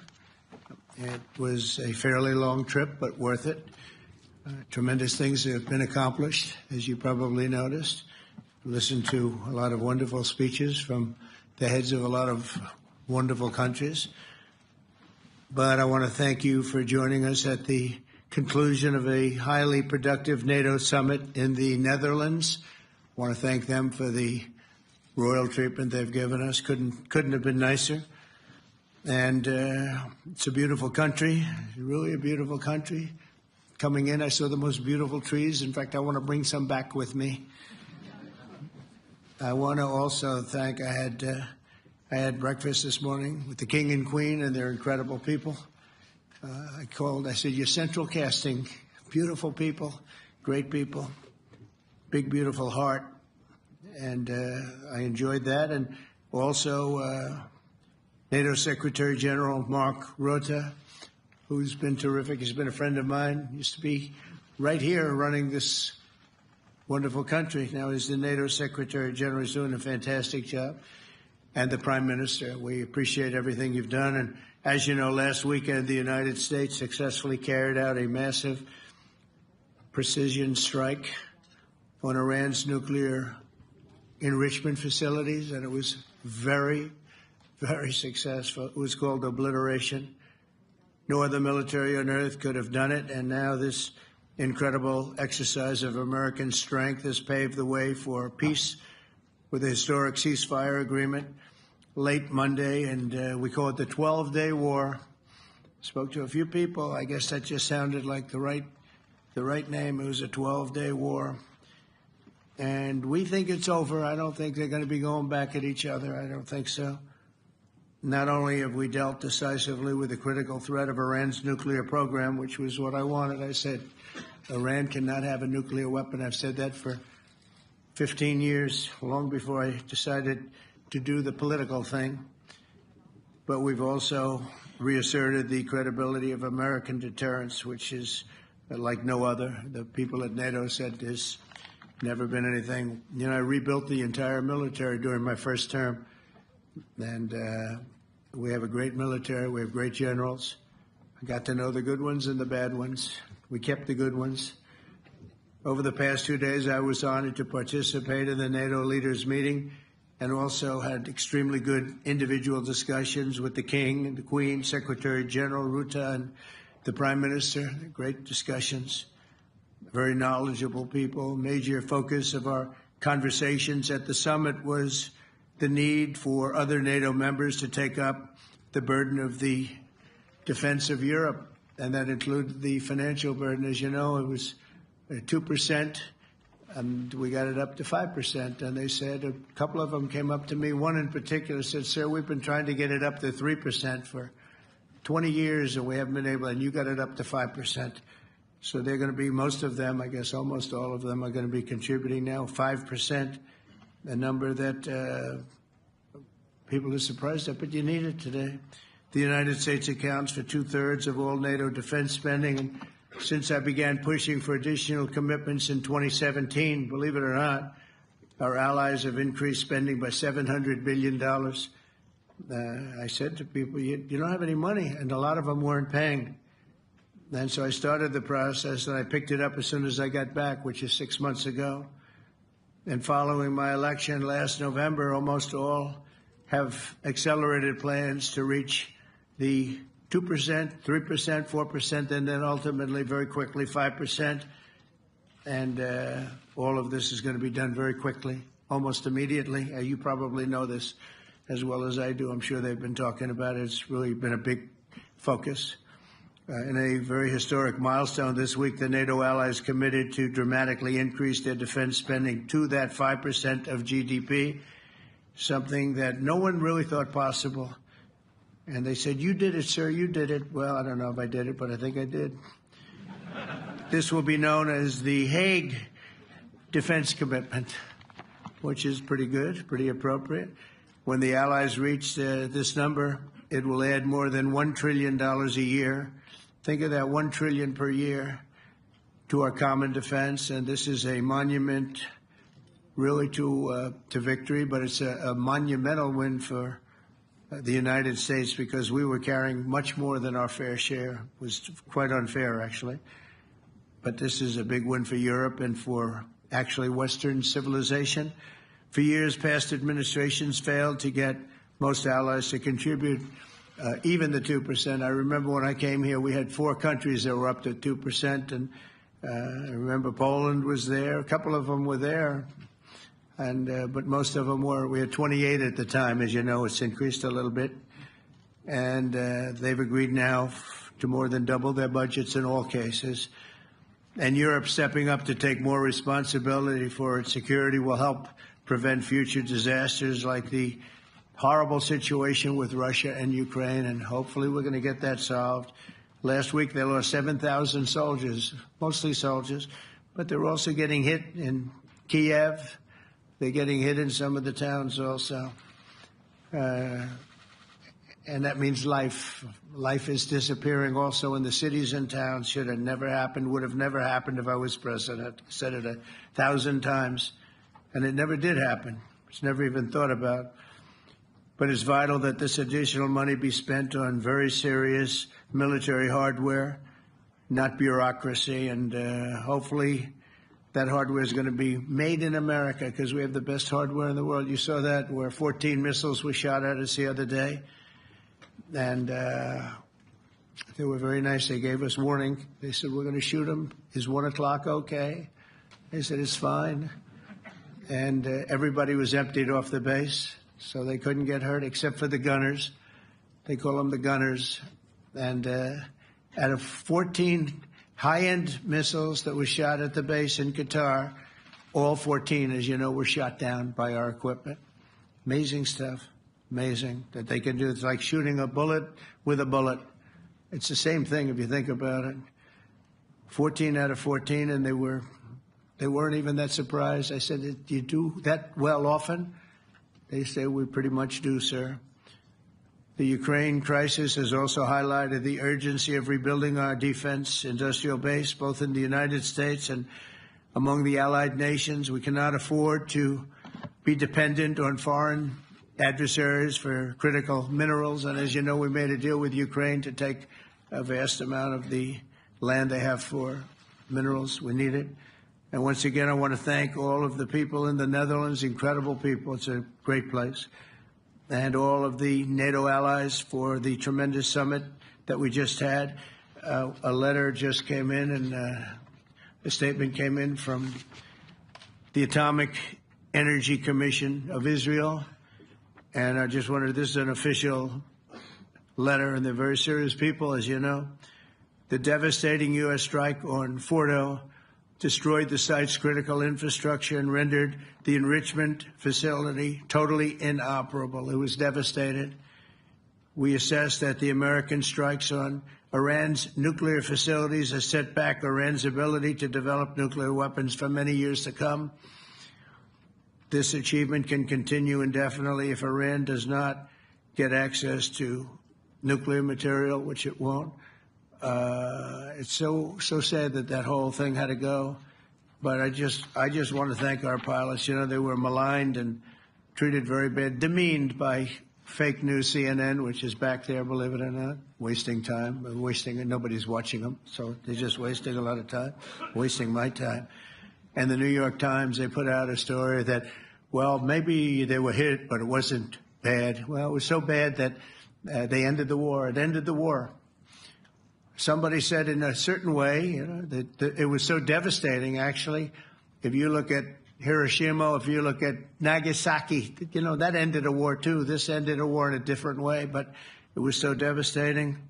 Also, they have, out of Dubai, just came that Iran's foreign ministry spokesman, this is Iran's foreign ministry, says its nuclear installations were very badly damaged by the American strike. So what bothered me about these reports with fake reports put out by the New York Times, failing, I call it the failing New York Times because it's doing terribly. Without me, it would be doing no business at all.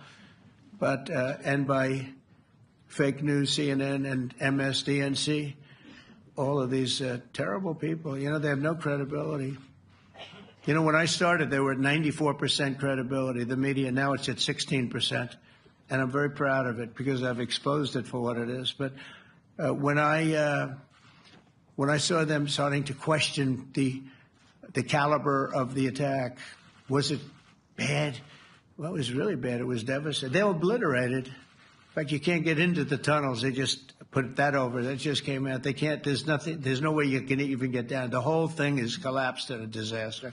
And I think all of the nuclear stuff is down there because it's very hard to remove. And we did it very quickly. When they heard we were coming, it was, you know, you can't move it. Very hard, very dangerous, actually, to move to. And they also knew we were coming, so I don't think too many people want to be down there knowing we're coming.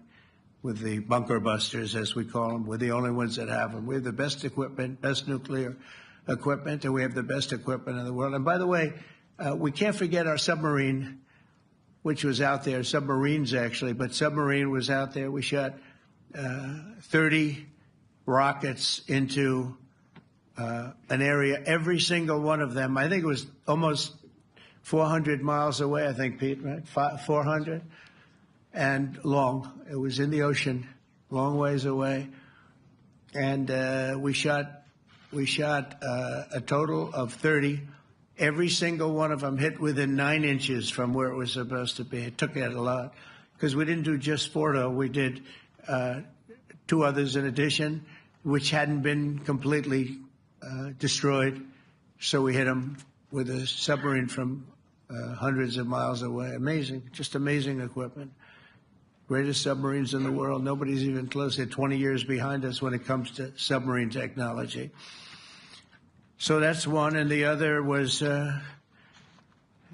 from the Atomic Energy Commission, and they have about 3 or 4 of them now coming in from Atomic Energy Commissions from various places. But the one that we have that just came out, we released it a little while ago, was from the Israeli Atomic Energy Commission, but numerous of them are getting to see the site, and the site has been demolished.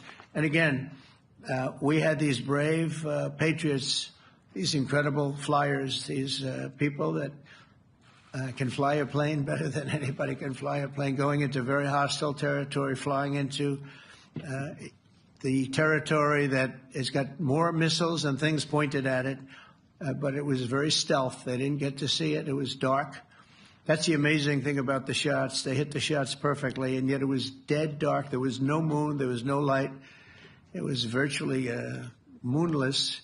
It was very dark, and the shots were hit perfectly. But when they get demeaned, and they were very upset about it because they knew how strong it would be. Back in Missouri, the pilots flew about 36 hours, 2 ways, far distance, and in those incredible B-2s. And we then had the F-22s, and we had the F-35s, and we had other planes, and we had, I think, a total of 52 tankers. That means the big tankers, because the refueling was a lot for all of the different planes that we sent. Incredible operation, and I have to say, General Raisin Kane was incredible. That's why he beat ISIS, and we beat ISIS in a matter of weeks. I was told it would take 4 to 5 years. We did it in a few weeks. And he was great. That's why he's the head of the Joint Chiefs of Staff right now, because I had a very good experience with him. He knocked out ISIS in a period of literally a few weeks. Amazing. And it was supposed to take a few years, 5 years to be exact. So we had a great victory there, and we then came here, and I think we had a great victory here. But this is an ongoing project. This is the safety of Europe, the safety of the world. And they've raised it from 2% to 5%, something which nobody, and you're talking about over $1 trillion a year. So we're talking about a lot of money from coming in from countries that were not paying nearly enough to be effective. So I have, as you know, Marco Rubio with me, and Pete Hegseth, Secretary of State and Secretary of War. Should we say Secretary? You know, it used to be called Secretary of War. Maybe for a couple of weeks we'll call it that because we feel like warriors. Used to be called Secretary of War. In fact, if you look at the old building next to the White House, you can see where it used to be Secretary of War. Then we became politically correct, and they called it Secretary of Defense. I don't know, maybe we'll have to start thinking about changing it, but we feel that way. Do we have any questions, please? Wow. That's a lot of questions. Who's a nice person? Oh, you're not a nice person, but I'll let you ask one. Go ahead. What's he going to ask? He is not nice at all. I know him well. Thank you, Mr. President. Yeah. Thank you for taking the time before flying home. You just said you believe the conflict between Israel and Iran is over. What makes you so confident it is? And what do you do if it isn't? Because I dealt with both, and they're both tired, exhausted. They fought very, very hard and very viciously, very violently, and they were both satisfied to go home and get out. And can it start again? I guess someday it can. It could maybe start soon. I think a big telltale sign was when, as you know, Iran somewhat, by not much, violated the ceasefire, and Israel had the planes going out that morning, and there were a lot of them, 52 of them. And I said, you got to get them back. And they brought them back. They didn't do anything. They brought them back. It was very good. I thought it was amazing, actually. They have fought a hell of a war. They fought very hard. I think the war ended, actually, when we hit the various nuclear sites with the planes. And I just hope you people can give these pilots, these are the best pilots in the world. They're the best shots in the world. They call them shots. That's what they are. And wait a minute. And I just hope you can give them the respect they deserve, because they came home to fake news. And like, oh, gee, there was hardly any damage. The things are decimated. So, but I think, no, I think they're very much finished. I think Israel's going to get back to doing what they do. And I think that Iran's going to get back. You know, Iran has a huge advantage. They have great oil, and they can do things. I don't see them getting back involved in the nuclear business anymore. I think they've had it. They've been at it for 20 years, and I don't see that happening either. Now, if it does, we're always there. It won't be me. It'll be somebody else, but we're there. We'll have to do something about it. Yes, please, go ahead. Go ahead. Oh, fake news, CNN? Oh, yeah, here we go. Wait till you hear this question. You should really say how great our soldiers and our warriors are. I think everyone appreciates our soldiers and our warriors. I do have two questions for you, Mr. President. You just cited Israeli intelligence on these attacks. Earlier, you said U.S. intelligence was inconclusive. Are you relying on Israeli intelligence for your assessment of the impact of the strikes? No, this is also Iran made the statement. And it's also, if you read the document that was given, that Pete can talk about if you'd like, the document said it could be very severe damage, but they didn't take that. They said it could be limited or it could be very severe. They really didn't know, other than to say it could be limited or it could be very, very severe. And you didn't choose to put that because it was very early after. Since then, we've collected additional intelligence. We've also spoken to people who have seen the site, and the site is obliterated. And we think everything nuclear is down there. They didn't take it out. Okay, question? Please, go ahead. Go ahead. Yeah, blue dress. Thank you so much, Mr. President. Yesterday you said China can now continue to purchase oil from Iran. Yeah. Are you giving up on your maximum pressure campaign? Because there are sanctions right now. With who? On Iran. No, look, they just had a war. The war was fought. They fought it bravely. I'm not giving up. They're in the oil business. I mean, I could stop it if I wanted. I could sell China the oil myself. I don't want to do that. They're going to need money to put that country back into shape. We want to see that happen. Would it? No. If they're going to sell oil, they're going to sell oil. We're not taking over the oil. We could have, you know. I used to say with Iraq, keep the oil. I could say it here, too. We could have kept the oil. No, China is going to want to buy oil. They can buy it from us. They can buy it from other people. But you're going to have to put that country back into shape. It desperately needs money. Yeah. Yeah, please. Here we go. I'm picking the beauties today. Go ahead. Mr. President, Secretary General Rutте has described President Putin as an adversary, a threat, an enemy. Do you view him the same way? And in addition to that, you mentioned General Kane, your chief of staff, the chairman of the Joint Chiefs of Staff. General Kane. Yes. He has said that Mr. Putin has territorial ambitions beyond Ukraine. Do you view that in the same way? Possible. I mean, it's possible. I know one thing. He'd like to settle. He'd like to get out of this thing. It's a mess for him. He called the other day. He said, "Can I help you with Iran?" I said, "No, you can help me with Russia." Because, in the last few weeks, we took care of India and Pakistan, Kosovo, Serbia. I think on Friday we have coming in, the Congo is coming in, and Rwanda is coming in. That was a vicious war that went on, a machete war, heads chopped off all over Africa. They're coming in. We did 2 others in addition to that. Nobody's ever done anything like this. No, I consider him a person that's, I think, been misguided. I'm very surprised, actually. I thought we would have had that settled easy. I've settled 4 of them in the meantime. But he did call up, and he said, he's close to Iran. He'd like to help us get a settlement. I said, no, you help me get a settlement with Russia. And I think we're going to be doing that, too. Yeah, please. Go ahead, please. Thank you, Mr. President. You've made clear your position on what impact the strikes had. I wanted to ask you what is next with Iran. For instance, is there any indication from U.S. intelligence that Iran was able to move any material? No, just the opposite. We think we hit them so hard and so fast they didn't get to move. And if you knew about that material, it's very hard and very dangerous to move. It's called, in many people, they call it dust, but it's very, very heavy. It's very, very hard to move. And they were way down. They're 30 stories down. They're literally 30, 35 stories down underground. Do you think you got it all? Oh, yeah, we think we got it. We think it's covered with granite, concrete, and steel.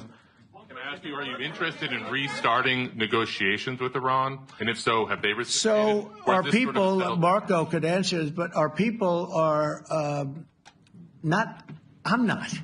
The way I look at it, they fought, the war's done, and, I could get a statement that they're not going to go nuclear. We're probably going to ask for that, but they're not going to be doing it. But they're not going to be doing it anyway. They've had it. They've had it. Now, maybe someday in the future we'll want that. But I've asked Marco, do you want to draw, I just asked him the question as we were walking on the stage, do you want to draw up a little agreement for them to sign? Because I think we can get them to sign it. I don't think it's necessary. Marco, do you want to talk about that, please?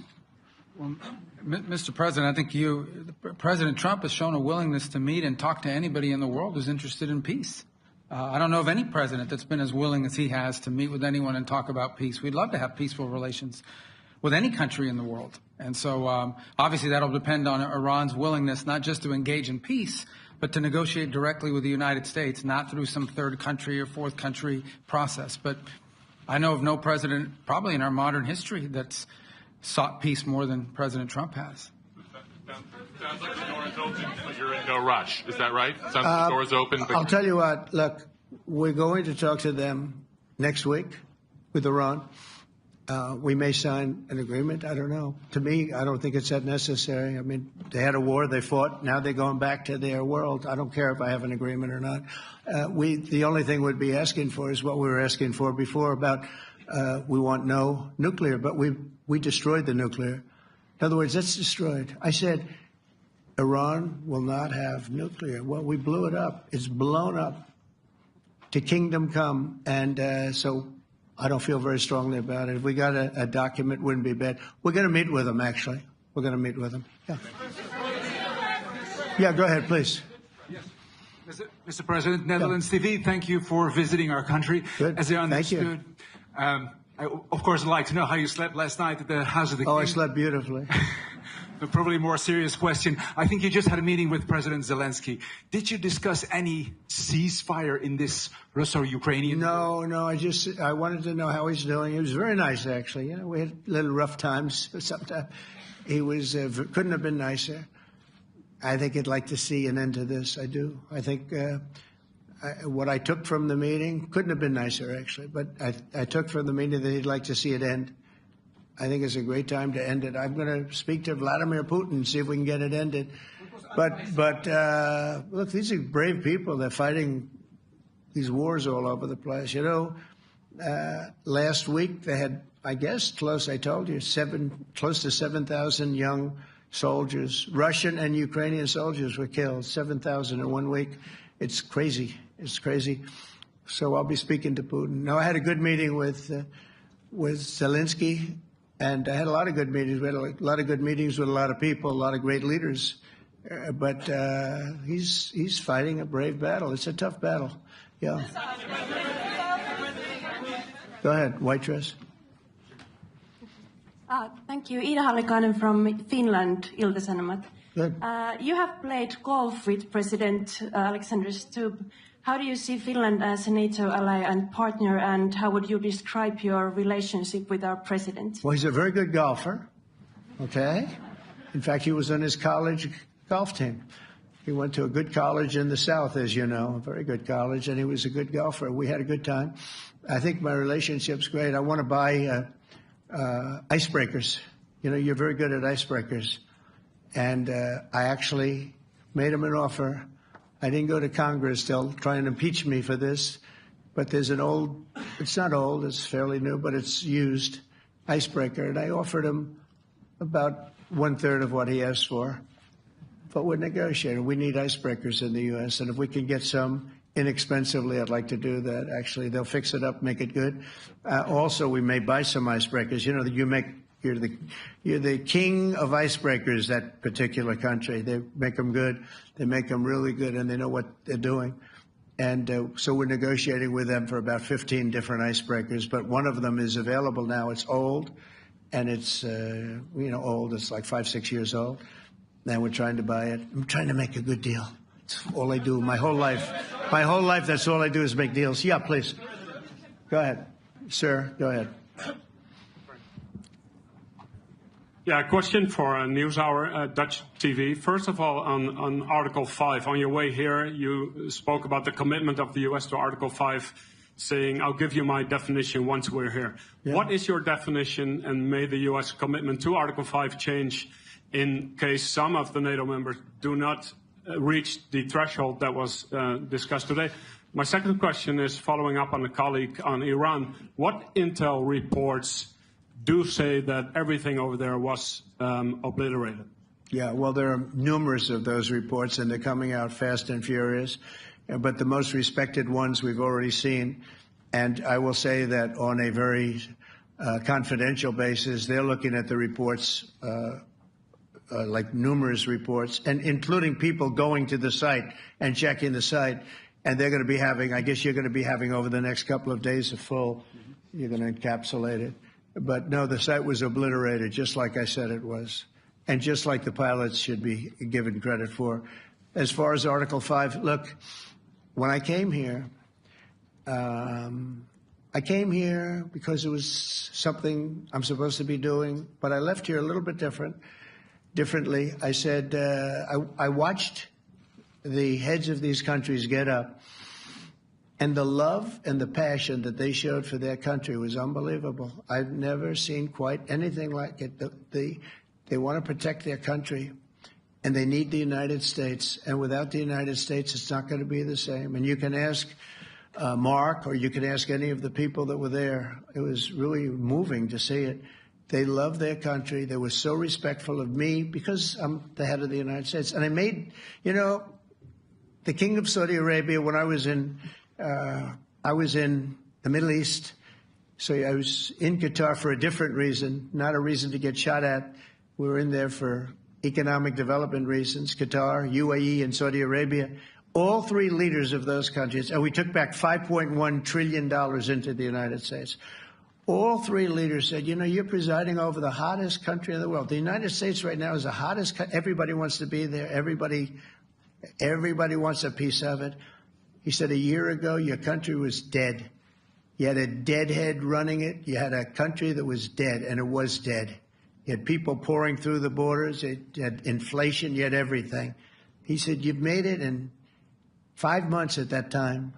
You've made it the hottest country. This is the hottest country in the world. The United States right now is the hottest country in the world. And when I was around that table, it was a nice group of people, many of whom I knew from previous.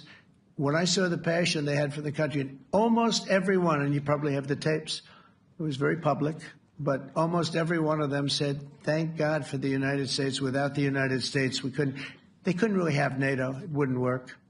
It wouldn't work. It will in the future because now they're paying much more money. But it wouldn't work. It was great. And I left here differently. I left here saying that these people really love their countries. It's not a ripoff.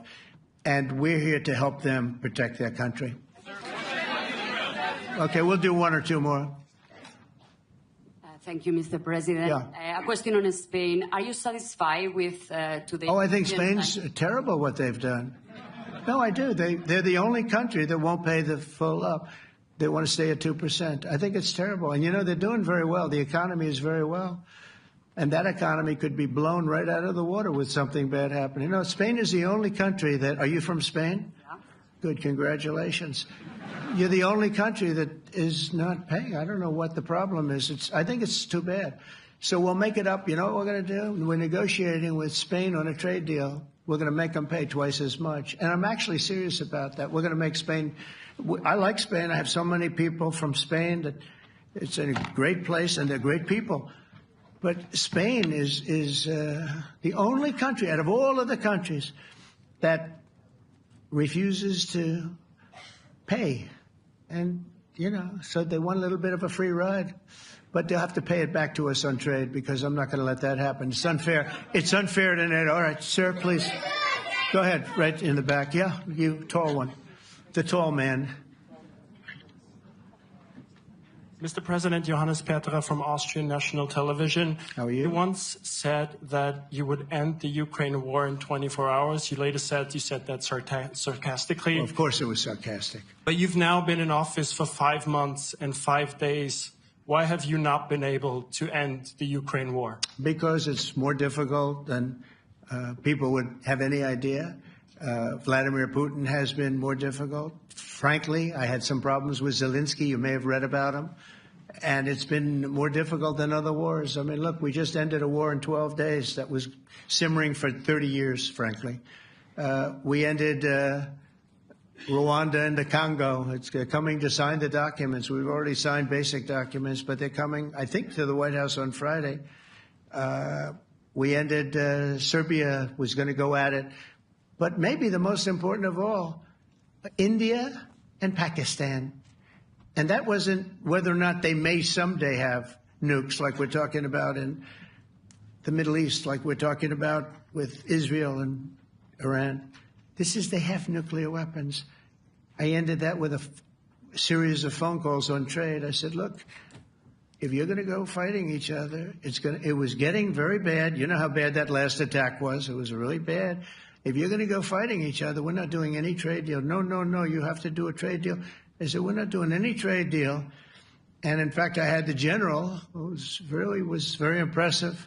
The general from Pakistan was in my office last week. You know, Prime Minister Modi is a great friend of mine. He's a great gentleman. He's a great man. And I got them to reason. I said, we're not doing a trade deal if you're going to fight. And if you're going to fight each other, we're not doing a trade deal. And you know what? They said, no, I want to do the trade deal. We stopped the nuclear war. Go ahead. Go ahead, Jeff. Here's another beauty, Jeff. He's a beauty, all right. Go ahead.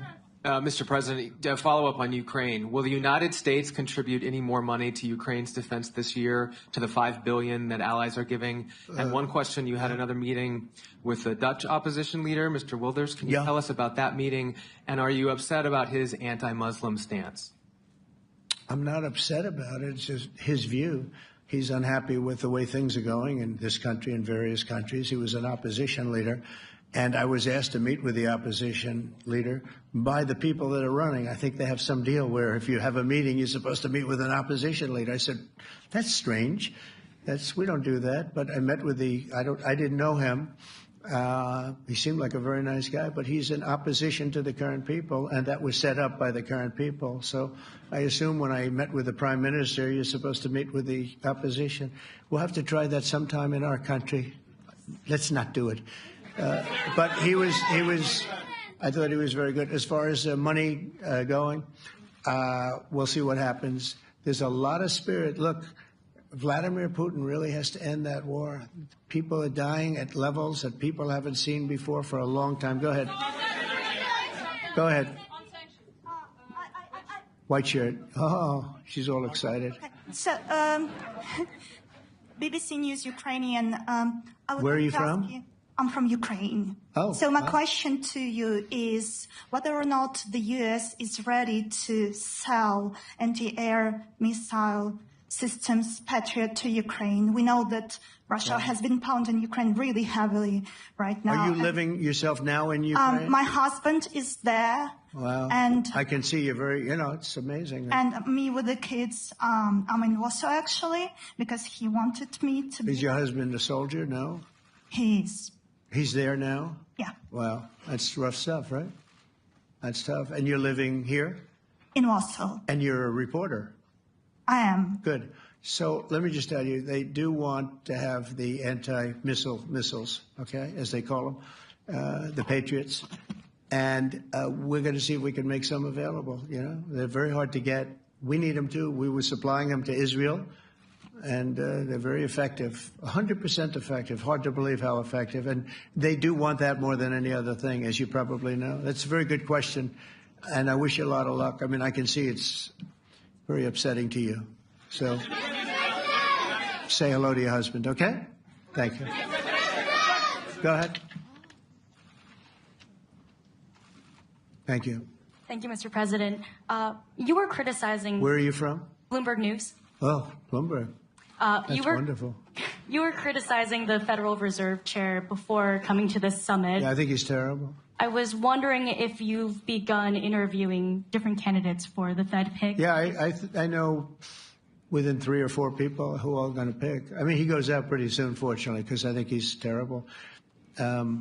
We have no inflation. We have a tremendous economy. Hundreds of billions of dollars of tariff money is pouring in. Factories are being built because they don't want to pay the tariffs, so they're building them all over the country.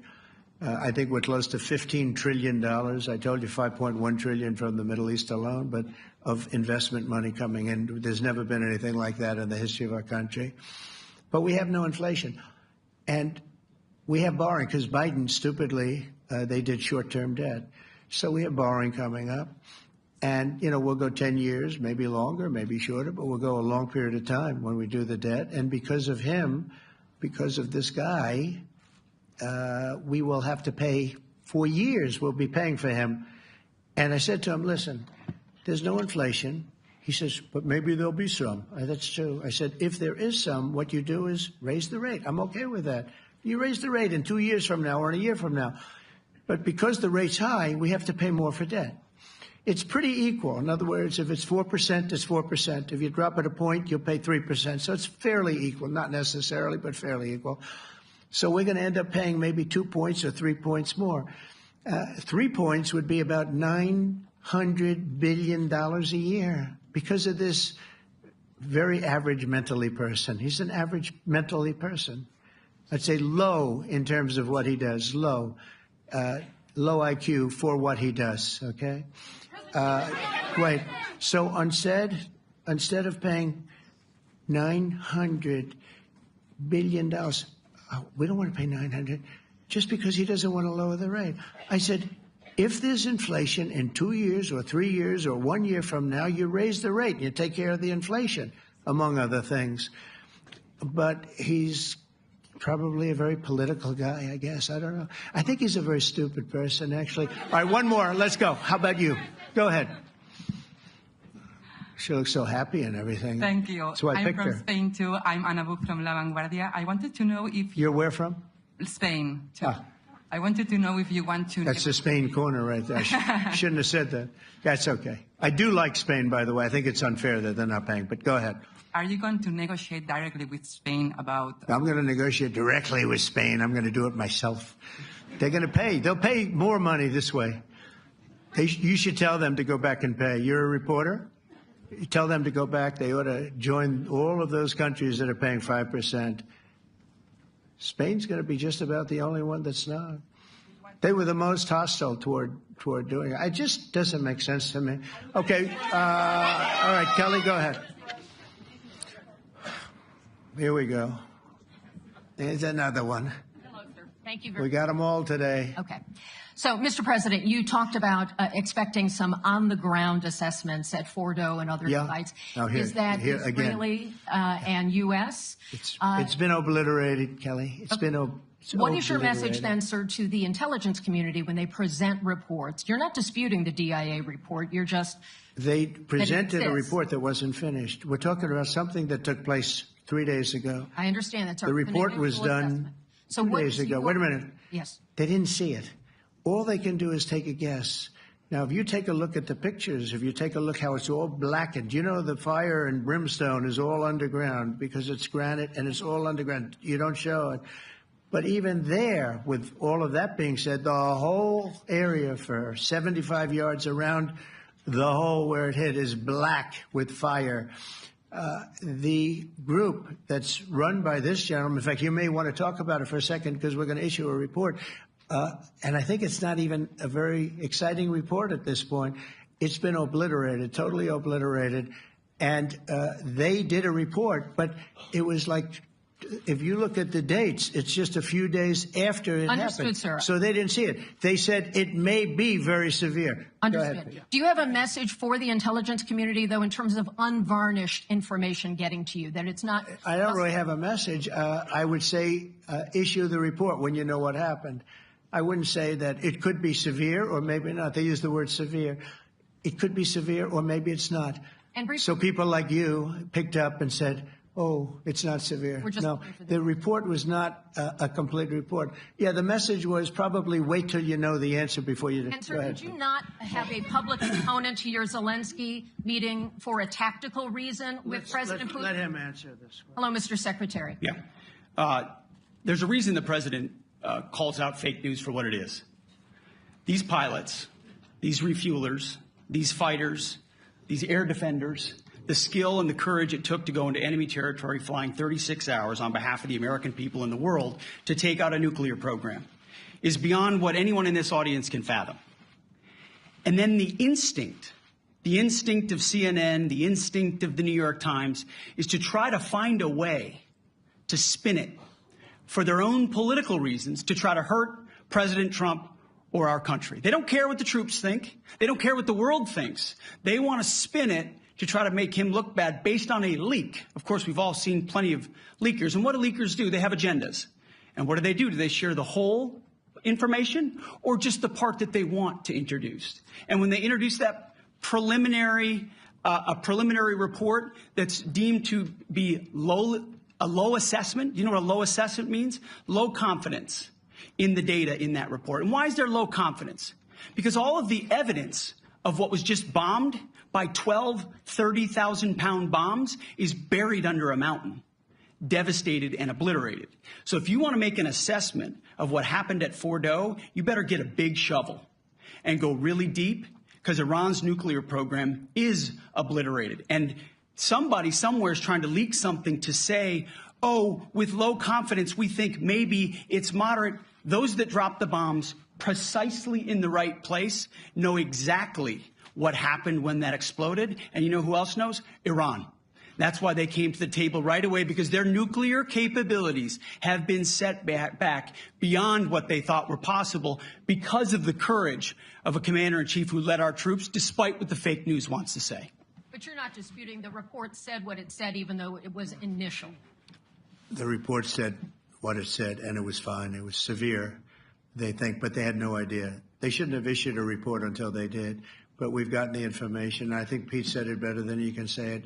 And, you know, you should be proud, especially you, should be proud of those pilots, and you shouldn't be trying to demean them. No, those pilots flew at great risk, a big chance that they'd never come back home and see their husbands or their wives. Let me just tell you, you and NBC, fake news, which is one of the worst, and CNN, New York Times, are all bad. They're sick. There's something wrong with them. But you know what? You should be praising those people instead of trying to find some.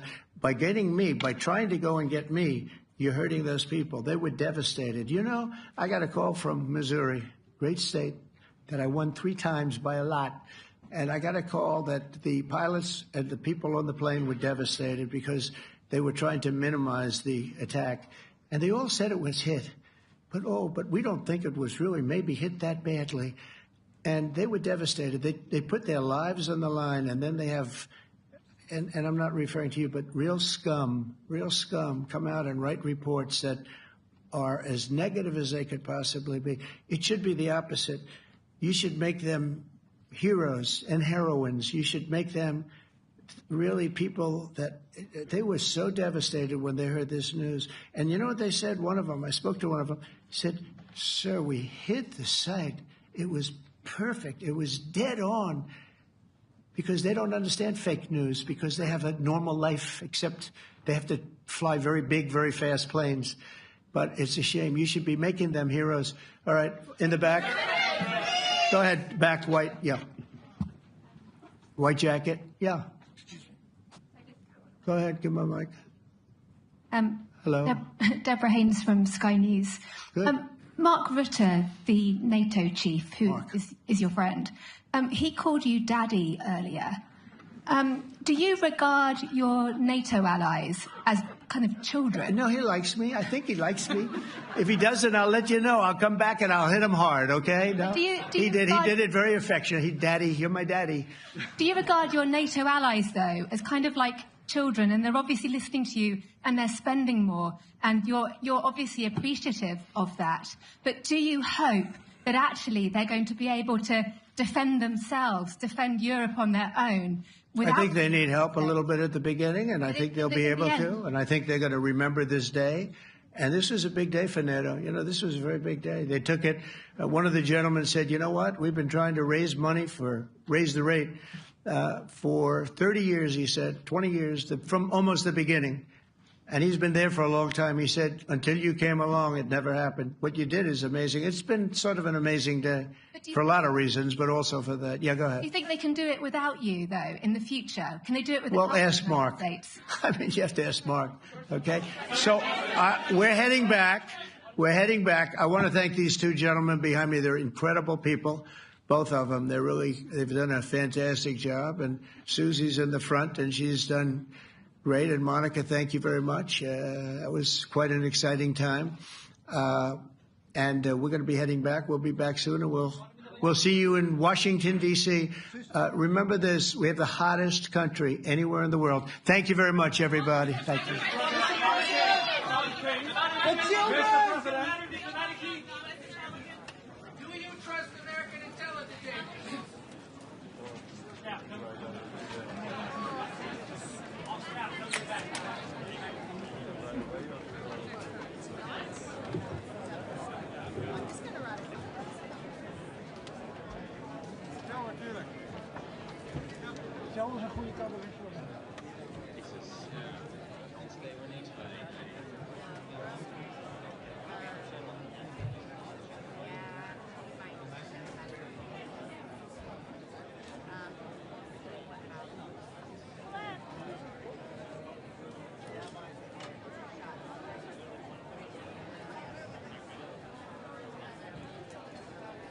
Krijgen we er nog een?